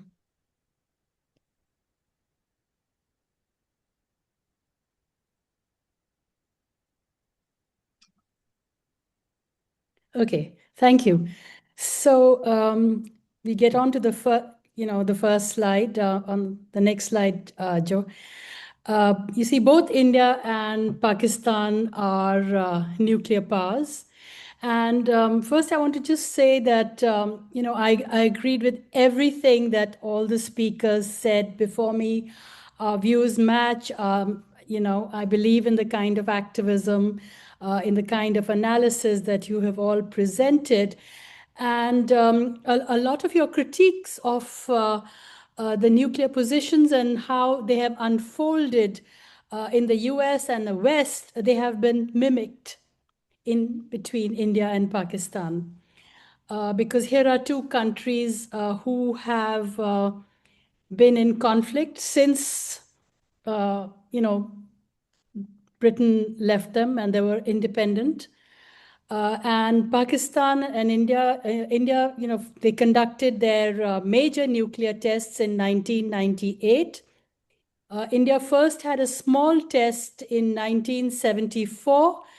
And what I thought I'd also do is not just to show why and how this, how this nuclearization happened, but the kind of militarization that accompanies it and the impact it has on women and the whole trope of masculinity and stereotyping women and how they suffer. So you can see the day of the nuclear test, how the prime minister at that time was, on the one hand, lauded and garlanded and eulogized, whereas on the ground nearby, where the tests took place, in all the homes, they had these cracks, and these poor people who lived nearby, their homes were wrecked. Second slide, Joe. Yeah. So the kind of discourse around the tests were, for example, the chief minister of the state of Maharashtra, where Mumbai, the financial capital, is, he said that we have done this test because we are not eunuchs, we are not queer. And this was followed by the Pakistan prime minister, who sent the opposition leader at that time, who sent bangles to the Pakistani prime minister, saying that unless if you don't have nuclear tests, it will show that you're feminine, feminine, that you're women, and it's not a masculine or a strong leadership. So that was the discourse in 1998 when both countries carried out their nuclear tests. Besides the fact that these are two poor countries, besides the fact that they are indebted, besides the fact that they're not able to feed their own populations, besides the fact that there's low literacy and health issues, but they went in for these expensive tests, and despite the fact they have a huge amount of conventional weaponry and very large armies. It also my argument that this kind of militarization actually gives rise to right-wing movements. It encourages them. So next slide, Joe. So there was this symbolic masculinity, and you can see the posters on the ground which were encouraged, which said that unless you went nuclear, and this was a Pakistan army general. This is a poster in Pakistan, and he's shown dressed in women's clothes because he was said that he's not strong enough to retaliate to India. Then later, the Indian Prime Minister was also shown in women's clothes because they were not seen to be strong enough to actually use force instead of have any peace discourse. Next slide, please. Yeah. So India and Pakistan are both outcomes of the British politics of partition and the divide and rule politics and identity politics, which was encouraged at that time. In fact, in 1817, James Mill wrote that the history of India was as a Hindu, then a Muslim period, and then a British rule. And this is embedded in this, the communal kind of sectarian image that India and Pakistan have of each other as a Hindu state and a Muslim state. India for a long time was secular, but now it's moved to, remolding itself as a Hindu state. And in fact, the Indian partition, when Pakistan itself was born, came out of these religious lines. And since then, India and Pakistan have fought major wars. 1947, then 1965, 1971, when Pakistan got split and Bangladesh emerged, showing that, the issue was not religion, but the issue was poverty and subnationalism, etc. India supported the movement in Bangladesh and the breaking up of Pakistan for something which Pakistan has not been able to forgive India. And therefore, they believe, the Pakistan doctrine is that this imbalance in conventional forces between India and Pakistan means that Pakistan does need nuclear capability. And they had started their uranium enrichment program since the 1970s, just like India also had. And you can see that also that the official discourse of both states is that they see nuclear weapons as a factor of stability, which is actually a completely false paradigm because it hasn't helped resolve any conflict. There were theories which came sometimes from the West, sometimes indigenously, which said that two democratic states will not go to war, but that's been violated between India and Pakistan. I mean, they're very limited democracies in any case. And then just in 2025, after a terror attack in India, because Pakistan also uses these proxy methodology of terrorists because of the Kashmir question, there was a full-fledged war for 4 days, Operation Sindoor it was called. And again, you can see the symbolism in the use of the term Operation Sindoor, because Sindoor is a vermilion red mark which married women wear. So the war, it was played out on the battlefield and on the bodies of women, and the nationalism which was evoked was all around this, the bodies of women and sindoor and blood and so on and so forth. Of course, the whole weapons program, like in any other country, is shrouded in secrecy, and there is always, between India and Pakistan, a risk of nuclear war. Next slide, please.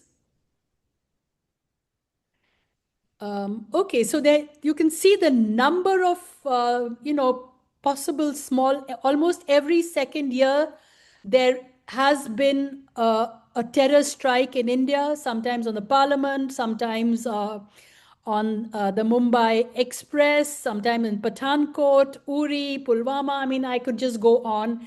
And every time India wants to retaliate, with a conventional or some kind of strike. So India and Pakistan are actually amongst the most dangerous places on earth besides the Russia NATO war. And they have between them hundreds of nuclear weapons. And recently, Pakistan and Saudi Arabia have signed a strategic mutual defense agreement in which they say, that's almost like Article 5 of NATO, that aggression against either country shall be considered an aggression against both. So you can see how this conflict can spread with Saudi Arabia come in. And I might tell you that this Pakistan-Saudi agreement, which was just signed just about a month ago, had the blessings of Mr. Trump, and because it is part of outsourcing the security to partners. So the main thing is that the Pakistan nuclear umbrella can now shelter the Saudis also as part of the outsourcing of security, which is very evident in this new national security strategy of the United States 2025. Next slide, please. So, of course, the Federation of Atomic Scientists says that Pakistan has 100 to 180, but I saw Helen's figures and she says 170 and India is 180. She was probably right. But India also has a second strike capability. And India is not only in competition with Pakistan, but this also has an unresolved conflict with China. So India's nuclear weapons program is not linked just to the threat of Pakistan, but also of China, whose nuclear forces have doubled, according to some of the information that I had. So there is a competitive nationalism between these three countries also. Okay, so, and none of them have signed the Comprehensive Test Ban or NPT. And Pakistan believes they should use their terrorists to maintain their sovereignty and national identity. Also,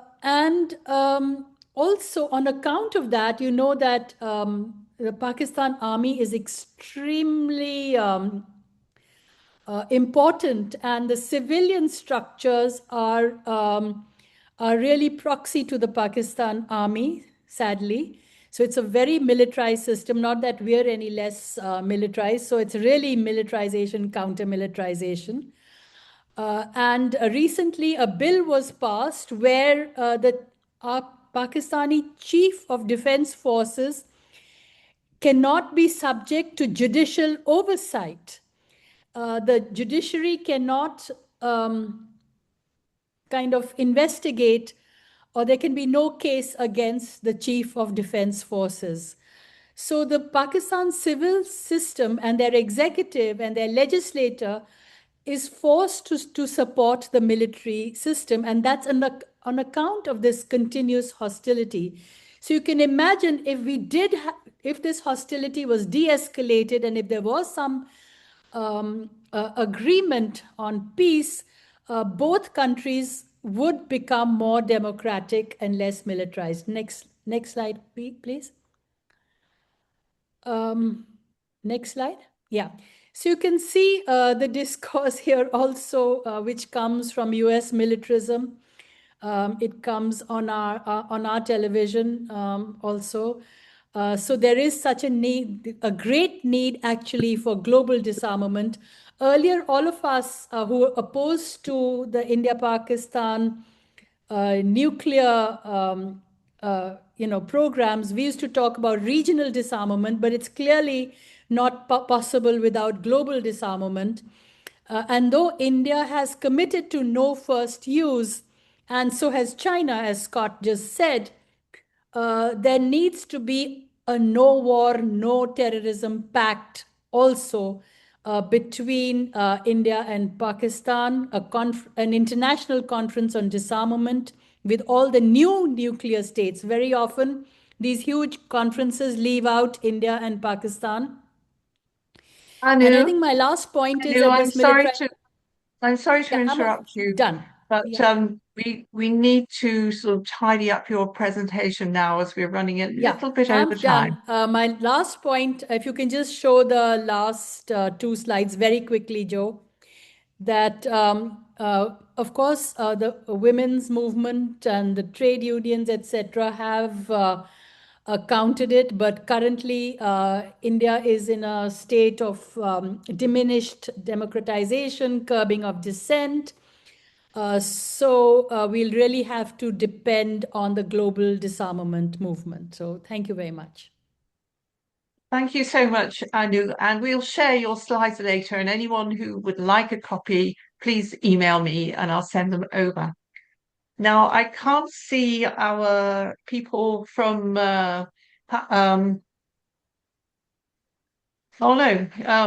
Pakistan. I'm sorry, we haven't got the people from Pakistan with us at this moment. So we'll just skip over one step to Krista Lundgren. Krista, who has very kindly offered to talk to us as he is part of the Swedish Korean Association. He's in fact the chairperson of the Swedish Korean Association, and he is also a journalist. We're really pleased you could be with us, Krista. So please continue with your presentation. Thank you very much. My task is to speak about the most recent newcomer among today's nuclear powers, that is to say North Korea, or more correctly, the Democratic People's Republic of Korea, DPRK. To put the nuclear issue in Korea into perspective, it is important to recall some basic facts of history. No nation in the world has been exposed to the threat of nuclear weapons as directly and for as long as the Korean people. Koreans were the second largest ethnic group to be affected by the US atomic bombs dropped on Hiroshima and Nagasaki in 1945. During the Korean War in the early 1950s, the US nuclear threat caused a flood of atomic bomb refugees from the north to the south. The US and the DPRK are still at war with each other because the US has refused to make peace and to replace the 1953 Armistice Agreement with a peace treaty. The Armistice Agreement stipulated a halt to the import of weapons into Korea and continued negotiations on the withdrawal of all foreign forces, of all foreign troops from Korea, commitments that the US later violated. The United States introduced nuclear weapons to the Korean Peninsula in the 1950s, and then continuously increased its nuclear arsenal in South Korea. By the late 1970s, they had over 1,000 nuclear weapons in South Korea. Since the 1960s, the United States and South Korea have conducted joint military exercises to attack the Democratic People's Republic of Korea, including with nuclear weapons. Over the years, the DPRK has made extensive efforts to eliminate the US nuclear threat. First, it tried through peaceful negotiations to create a nuclear-free zone. It also referred to the rules of international law. But after these attempts proved futile, it has responded with nuclear weapons against nuclear weapons for defense purposes and built up its own nuclear deterrent capability.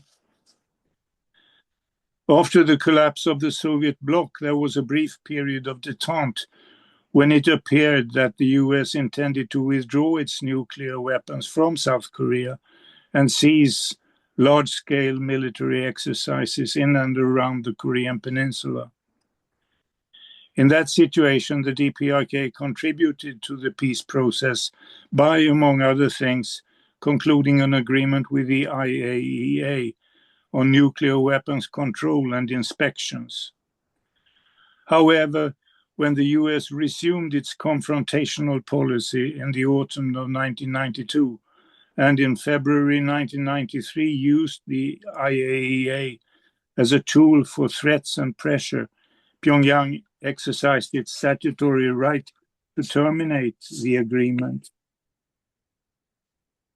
This led to the US agreeing to negotiate at government level for the first time since the end of the war in 1953.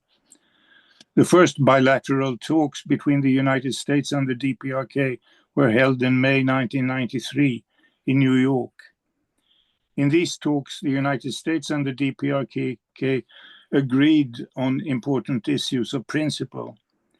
One, to renounce nuclear threats, to respect each other's independence and sovereignty, to ensure the complete impartiality of the IAEA, and that the United States would support the peaceful reunification of Korea. The agreement also made it clear that the DPRK and the United States are the two parties with the primary responsibility and authority to resolve the nuclear issue on the Korean Peninsula. That agreement was formalized in the framework agreement concluded in October 1994. According to that framework agreement, the US was to build light water reactors for the DPRK as a compensation for the DPRK freezing its graphite moderated reactors and related facilities. The promised first reactor was to be handed over turnkey in October 2003. And the two sides were to move towards full normalization of political and economic relations. Instead, however, the US continued to pursue a hostile policy and maintained economic sanctions against the DPRK. According to the framework agreement, the US was obliged to give formal assurances to the DPRK against the threat or use of nuclear weapons. Instead, it listed the DPRK as the target of a preemptive nuclear attack. US President George W. Bush went so far as to designate Iraq, Iran, and North Korea as the axis of evil and launch a large-scale invasion of Iraq. North Korea naturally saw this as a serious warning signal. On the 10th of January 2003, the DPRK government withdrew from the Non-Proliferation Treaty after a 10-year moratorium on that action. No longer bound by the treaty, the DPRK was legally and legitimately able to enrich all of its plutonium from nuclear power production at Yongbyon pilot plant to weapons grade. In October 2006, 3 years after the country withdrew from the Non-Proliferation Treaty, the DPRK conducted its first nuclear test, and in May 2009, its second. The DPRK claimed that this ended the nuclear imbalance in Northeast Asia, since the DPRK was the only country in the region that did not have nuclear weapons or was under the nuclear umbrella of another country.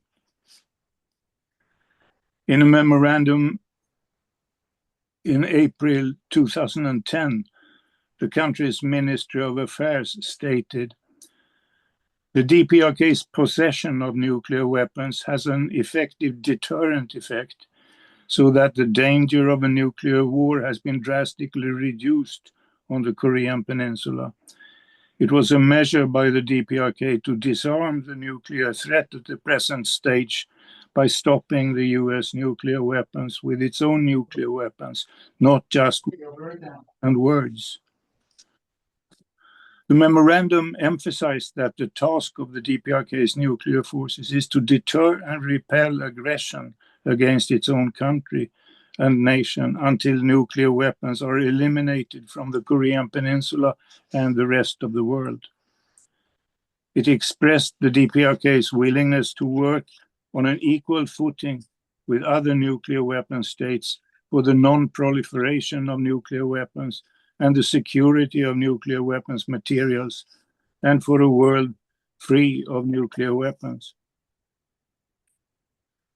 During Donald Trump's first term as president, negotiations were held that could have resulted in an agreement on peace and détente, as well as rapprochement between the DPRK and South Korea. But instead, the US abruptly withdrew from the second summit meeting, which was held in Hanoi. In South Korea, armaments and war preparations continued behind a facade of nice words.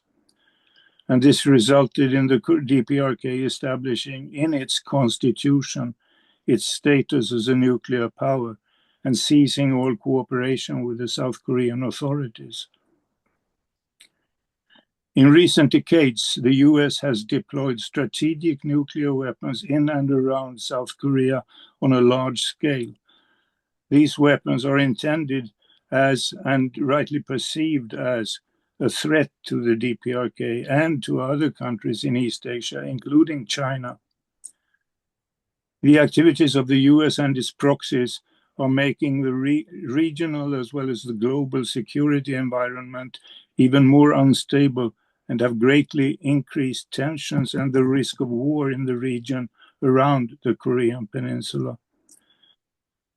In order to guarantee the continued existence and development of the nation and the welfare and happiness of its people, the DPRK is building a reliable defense capability with its own forces, including a deterrent nuclear capacity, thereby strengthening its position as a significant force in defense of peace, independence, and national sovereignty. The international significance of that policy was demonstrated, among other occasions, when China recently celebrated the 80th anniversary of its anti-fascist victory in World War II, and the leader of the DPRK, Kim Jong-un, was given a prominent place in the festivities among over 20 invited and participating heads of state or government. That's a summary of the situation in Korea at present. Thank you.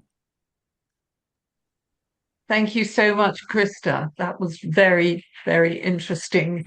And it's a part of the world many of us don't have too much knowledge of, particularly when it comes to weapons and to deterrence.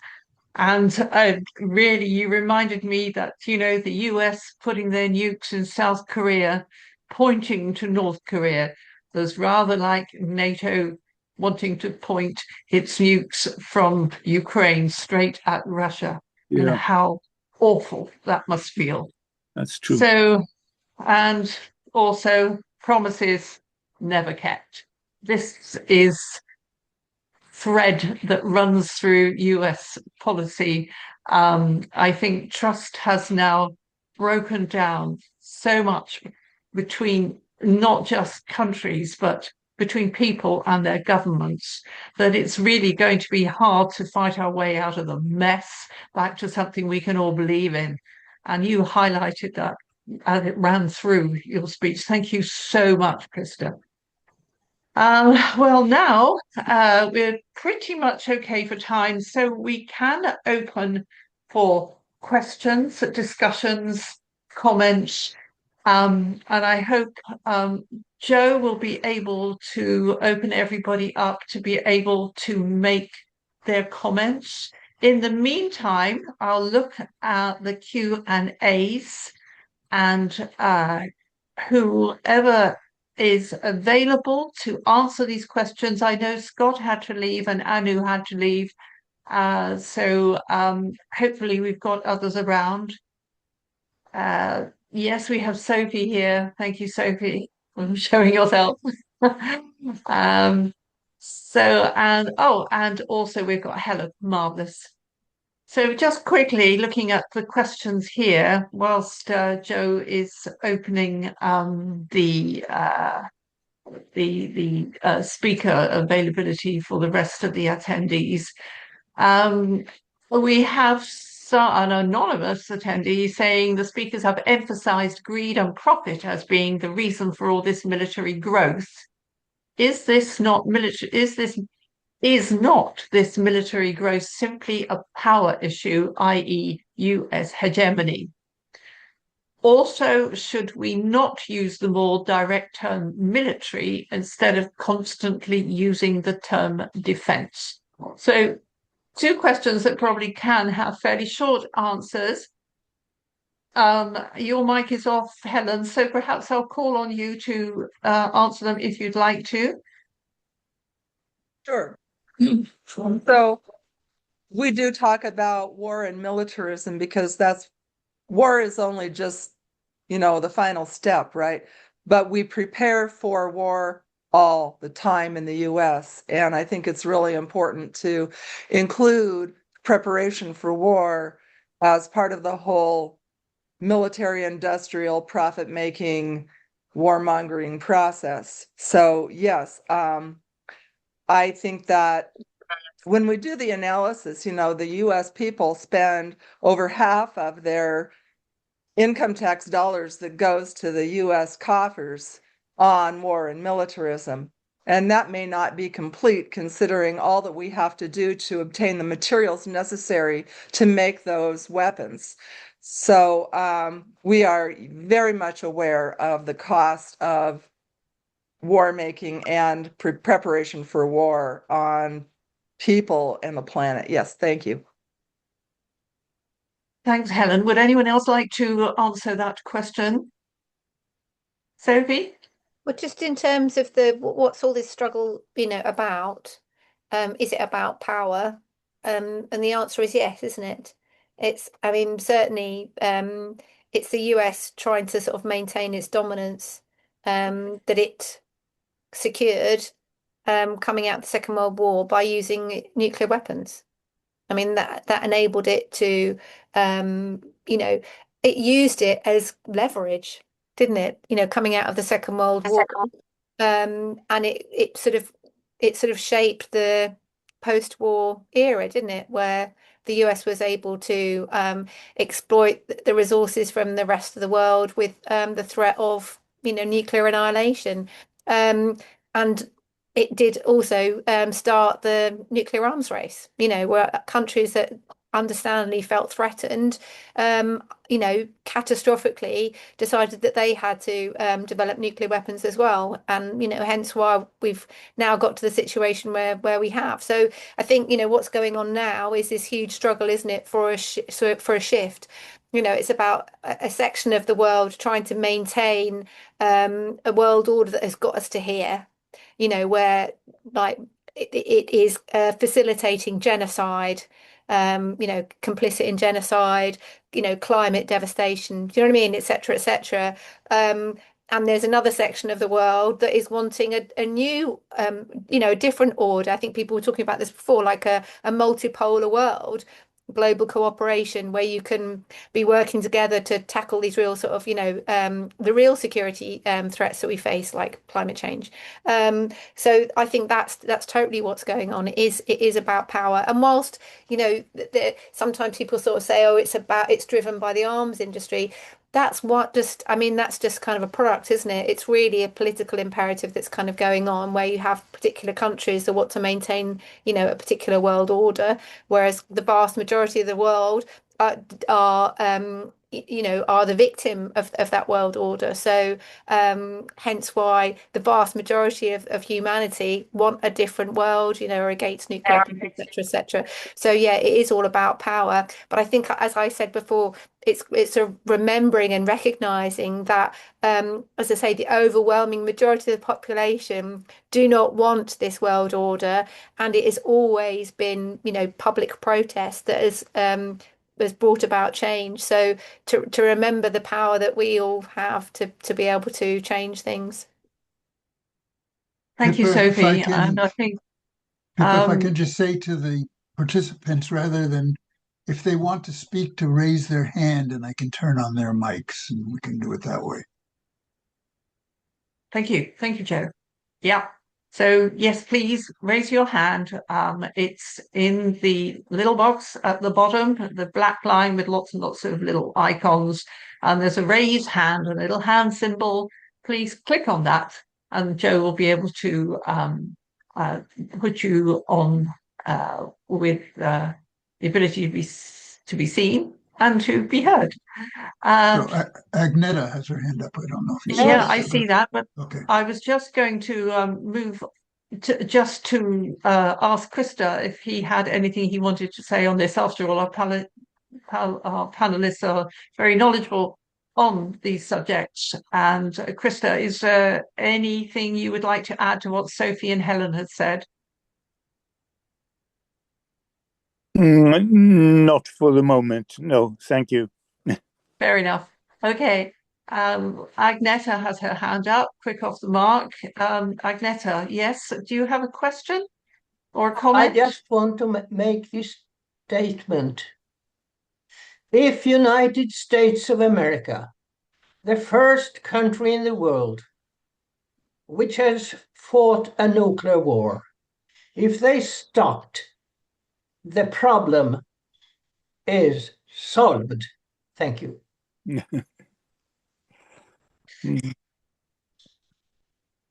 Well, that's it would be great if they just stopped, wouldn't it? Let's start with that. Whether the problem would be solved, I don't know, but maybe Alice would like to add something to that. Alice Slater, lovely to have you with us. Thank you. I agree with Agneta completely. There was a cartoon in the 50s during the first Red Scare, Pogo Possum, that said, "We met the enemy and he is us." Stalin asked Truman to negotiate to turn the nuclear weapons over to the UN when Russia and the United States formed the United Nations. We defeated the Nazis in Germany. Stalin said to Truman, turn the bomb over to the UN, put it under UN control. We said no. So Russia got the bomb. And it's been like this forever. As a matter of fact, North Korea was the only country. I really appreciate what Crystal Lundgren had to say. It was so accurate. They were the only country to vote for negotiations to go forward on the treaty for the prevention of nuclear weapons, this new ban treaty. The U.S. was boycotting it, and all the nuclear umbrella countries and all the nuclear. And North Korea voted yes. There was a vote in the United Nations whether negotiations should go forward, and they voted yes. They just wanted to get our attention so that we would start negotiating with them. And in a way, Trump, the broken clock that's right twice a day, he was going to make a deal, and this Congress wouldn't let him. He sort of offered a deal to North Korea to bring some troops home, to sign a peace treaty, get rid of the truce we had since '53, and he couldn't make the deal. The U.S. Congress wouldn't let him, and I don't know. It's a tough road to hoe. There's one speech I recommend everybody read. China and Russia issued a proposal on the 80th anniversary of World War II. The Mickey Matt will not write about it or tell you about it. That's the military, industrial, congressional, intelligence, media, academic think tank complex. We're all living in this bubble. We're not getting the truth. But they propose that we get rid of that we do a treaty to keep weapons out of space and not to have war in space. And they already have a draft treaty they've been begging us to sign since 2016. And they actually pledged that they would not be the first country to ever put weapons in space or make war in space. And if we want to get rid of nuclear weapons, we're going to have to make sure we have space of peace. You know, that's their red line. That's their Russia and China are not going to negotiate for nuclear disarmament until we promise not to dominate the heavens.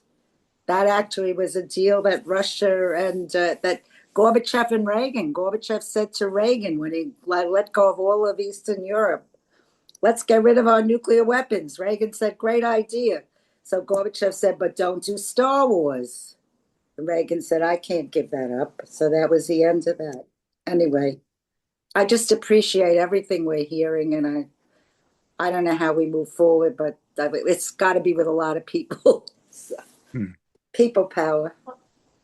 It needs a lot of people. And this is one of the reasons we do these webinars, to spread the word, to make them shareable, to put them in a public place so that different points of view can be seen and heard, the points of view that are definitely not in the mainstream corporate media.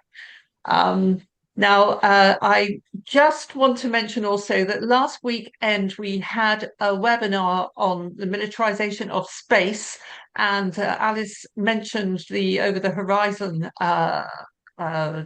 developments which Canada is apparently getting involved in. I think that I would refer you, rather than answering it again here, to our YouTube channel, Global Women United for Peace Against NATO. Just put in Global Women, you'll probably get there. And look at that webinar, because that was another fascinating look at the militarization of space. There we go for that. Now, just a very quick one, I hope, here from Daisy Grant. If Trump were voted out of office, would it have any effect? Oh, I'm just going to stop now because I think, no, sorry, I thought we had our Pakistani presenter here, but I'm sorry, I haven't seen them come on yet. I do apologize to everybody. I don't know what the hiccup is with that one. I'll go back to that question quickly before I go to Moji Akka, which is, if Trump were voted out of office, would it have any effect on the global war machine? I think we could answer that quite quickly. Perhaps, Helen, would you like to take that? Sure, I'll start. So in Trump's first administration, when he and President Kim of North Korea were trying to come to an agreement, I thought it was really interesting that that fell apart, and that was part of why the Golden Rule was sailing towards Korea in 2019. But I also want to say that your cameras. Trump has been much more honest about what's going on than other presidents. And so even though I think that he is, you know, foolish to say, well, we have these nuclear weapons, why don't we use them? I think that getting rid of him is not going to get rid of the problem at all, because the presidents are at the mercy of Congress and the puppet masters that actually control what's going on in the United States. Thank you very much. Sophie? Yeah, I suppose I have a slightly different take in that, I mean, on the one hand, I think that Trump is sort of pursuing a US strategy that's been set for a long time, but a bit like Helen says, the kind of the gloves are off now. Do you know what I mean? Like, there's no sort of attempts to sort of present, you know, international sort of intervention as humanitarian, or do you know what I mean? It's all very kind of America first. This is all about kind of what's in America's interest. But I do think that, you know, if you look at the national security strategy, it kind of reflects this very aggressive political intervention across sort of Europe and also in Britain in support of like the far right.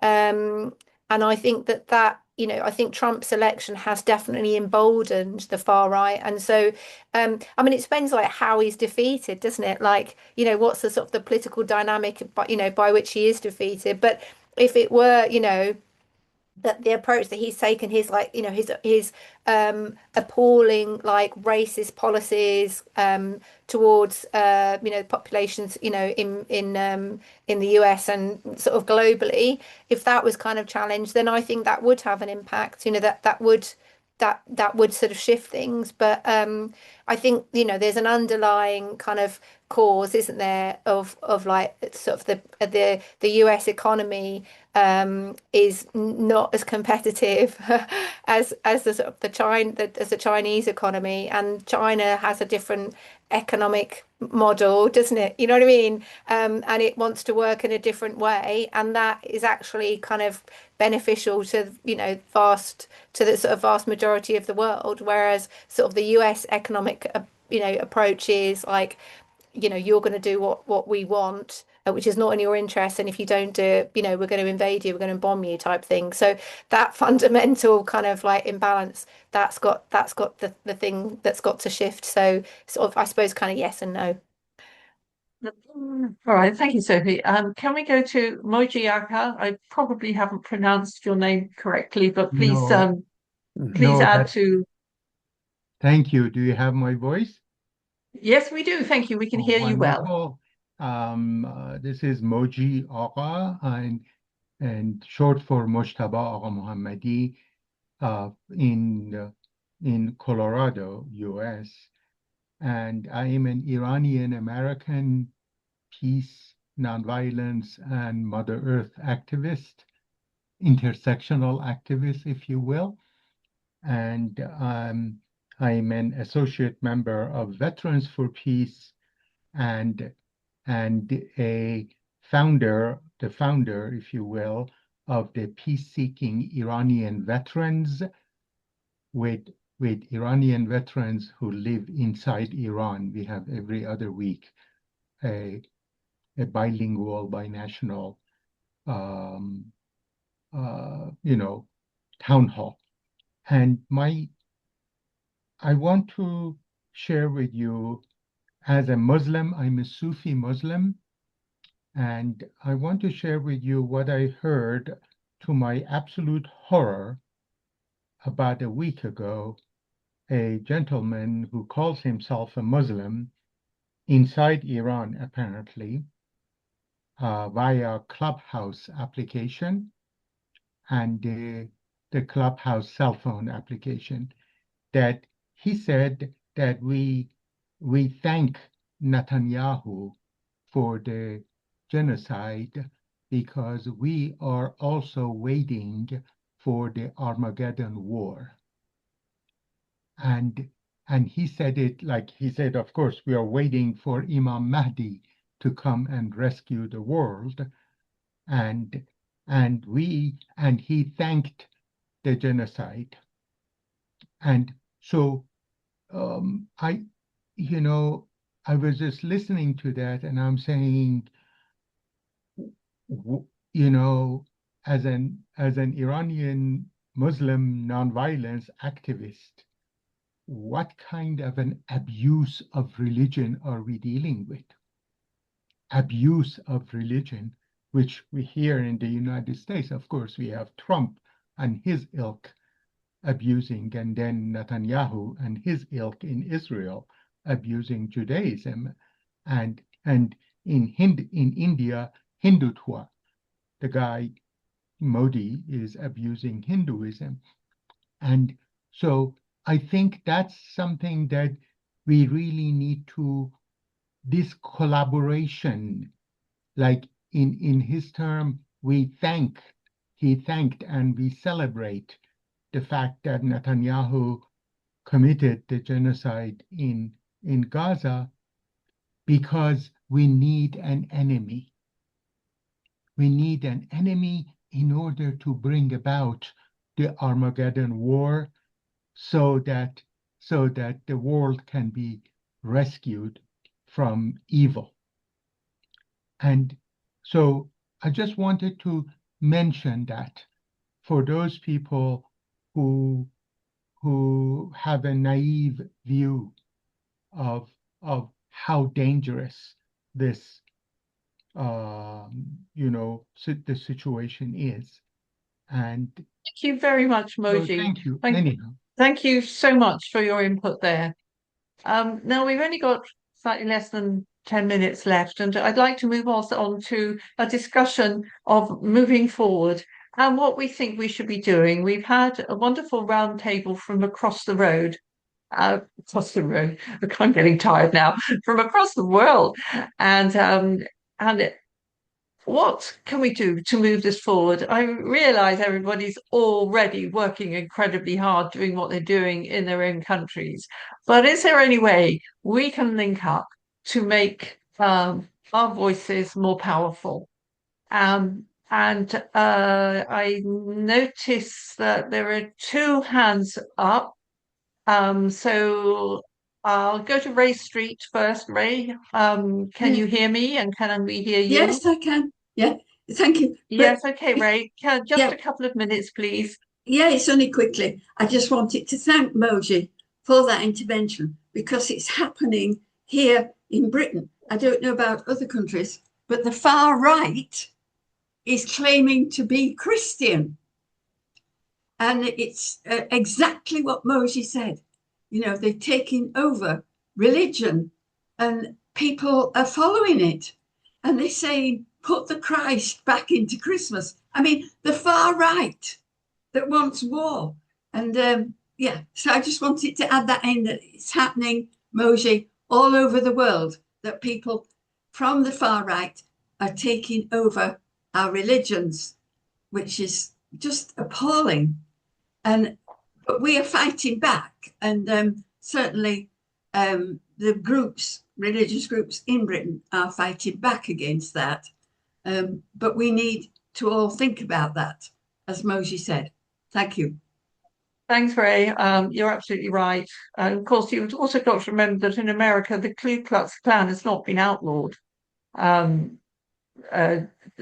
far right is part of the structure of our governments, and they use it when they want to. Helen.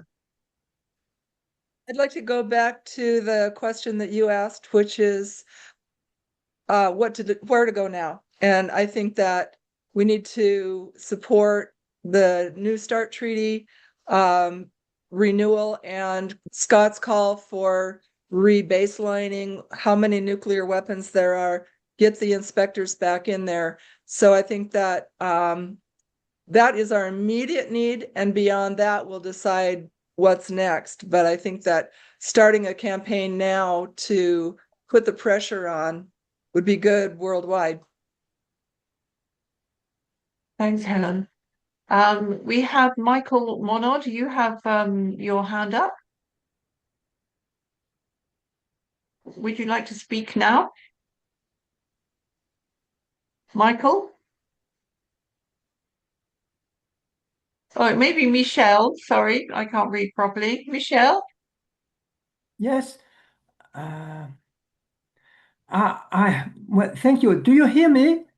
Yes, we hear you well. Oh, thank you, thank you. I put a message in Q&A, but I can say it now. You know, it's about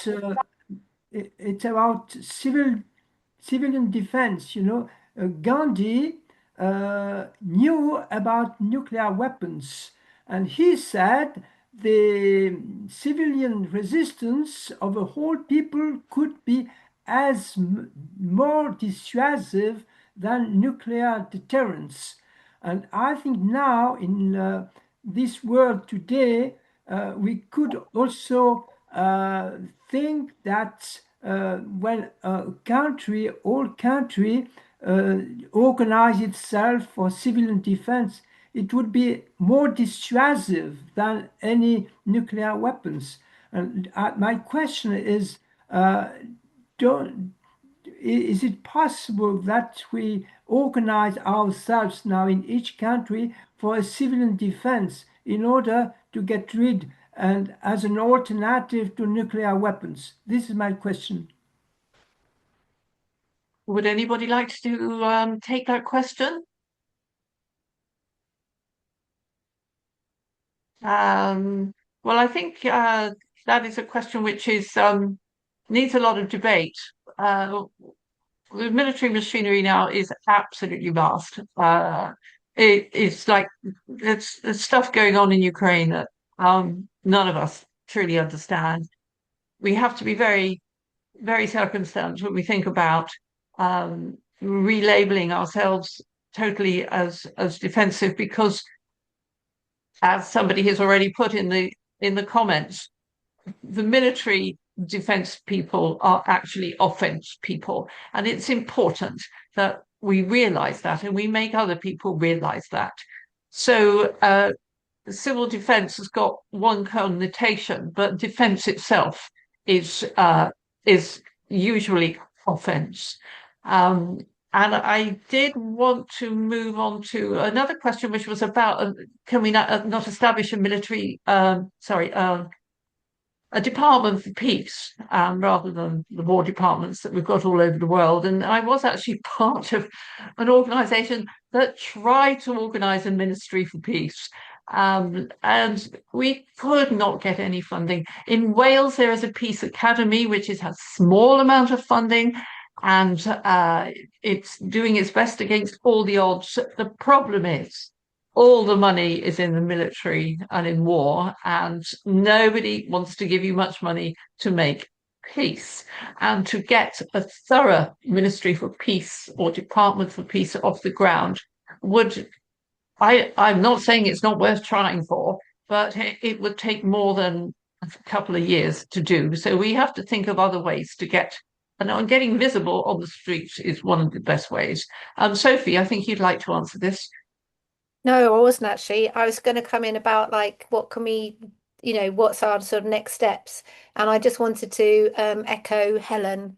I think that the seriousness and the urgency of intervening around the START Treaty is something that we should definitely get behind. And I think Scott Ritter's, like on the ground expertise on this was like really, really helpful. So I totally agree that that's what we should be doing. I think we need to, we could put together a statement saying that this is what needs to happen, and we should be working in our respective countries to be putting pressure on our political leaders to support this, because it's something where there should be unanimity on it. Yeah. Do you know what I mean? Yeah. So I think that that's a really, really good, but also very urgent action that we can all take as a collective. And I think that that could make a real difference. So just to echo that from Helen. That's great, Sophie. If you're on board with that as well, and we know Scott's on board and Helen's on board, we really should really have maybe a combined front for this in terms of organizing our marches, our social media presence, and maybe we should even have a kind of, I'm going to say the word logo, but something that binds us together, that is easily recognizable, and that every country can use the same basic thing and start to be readily recognizable wherever this takes place. So I totally get that. I think from the chat there seems to be quite a few people who are on board with that as well. So that is really one great outcome from this, that we could all get together. And Scott, I know, would give us as much time as necessary to help us form a kind of union around it. So I think that's something we can work on. I think that's something that has come out of this. We're pretty much out of time. We're 2.5 hours in. And I think, thank you so much to Helen and Sophie for staying with us, because it's a long old webinar. That's why we had a break. So I'm going to end it now. Thank you, thank you, thank you to all our wonderful panelists who shed so much light from across the world on these mutual concerns. And thank you so much to our audience, without whom really we'd be preaching in the dark. So maybe tomorrow, you'll get a copy of this webinar. Please share it as widely as you possibly can, because everybody needs to hear what's going on around the world and to understand our mutual concerns and now our combined actions in order to end this wretched curse of nuclear war. So I can't thank you enough. Sophie, you're still here. Thank you so, so much. And Helen, wonderful, wonderful presentations from everybody. We really found this of great importance.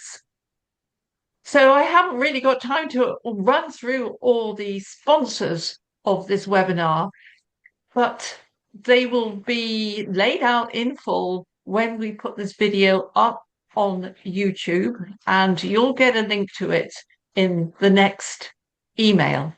So again, thank you to everybody who took part in this. I hope that we can spread this word and start an international campaign to put the START Treaty on the table. Thank you. I'll finish recording now.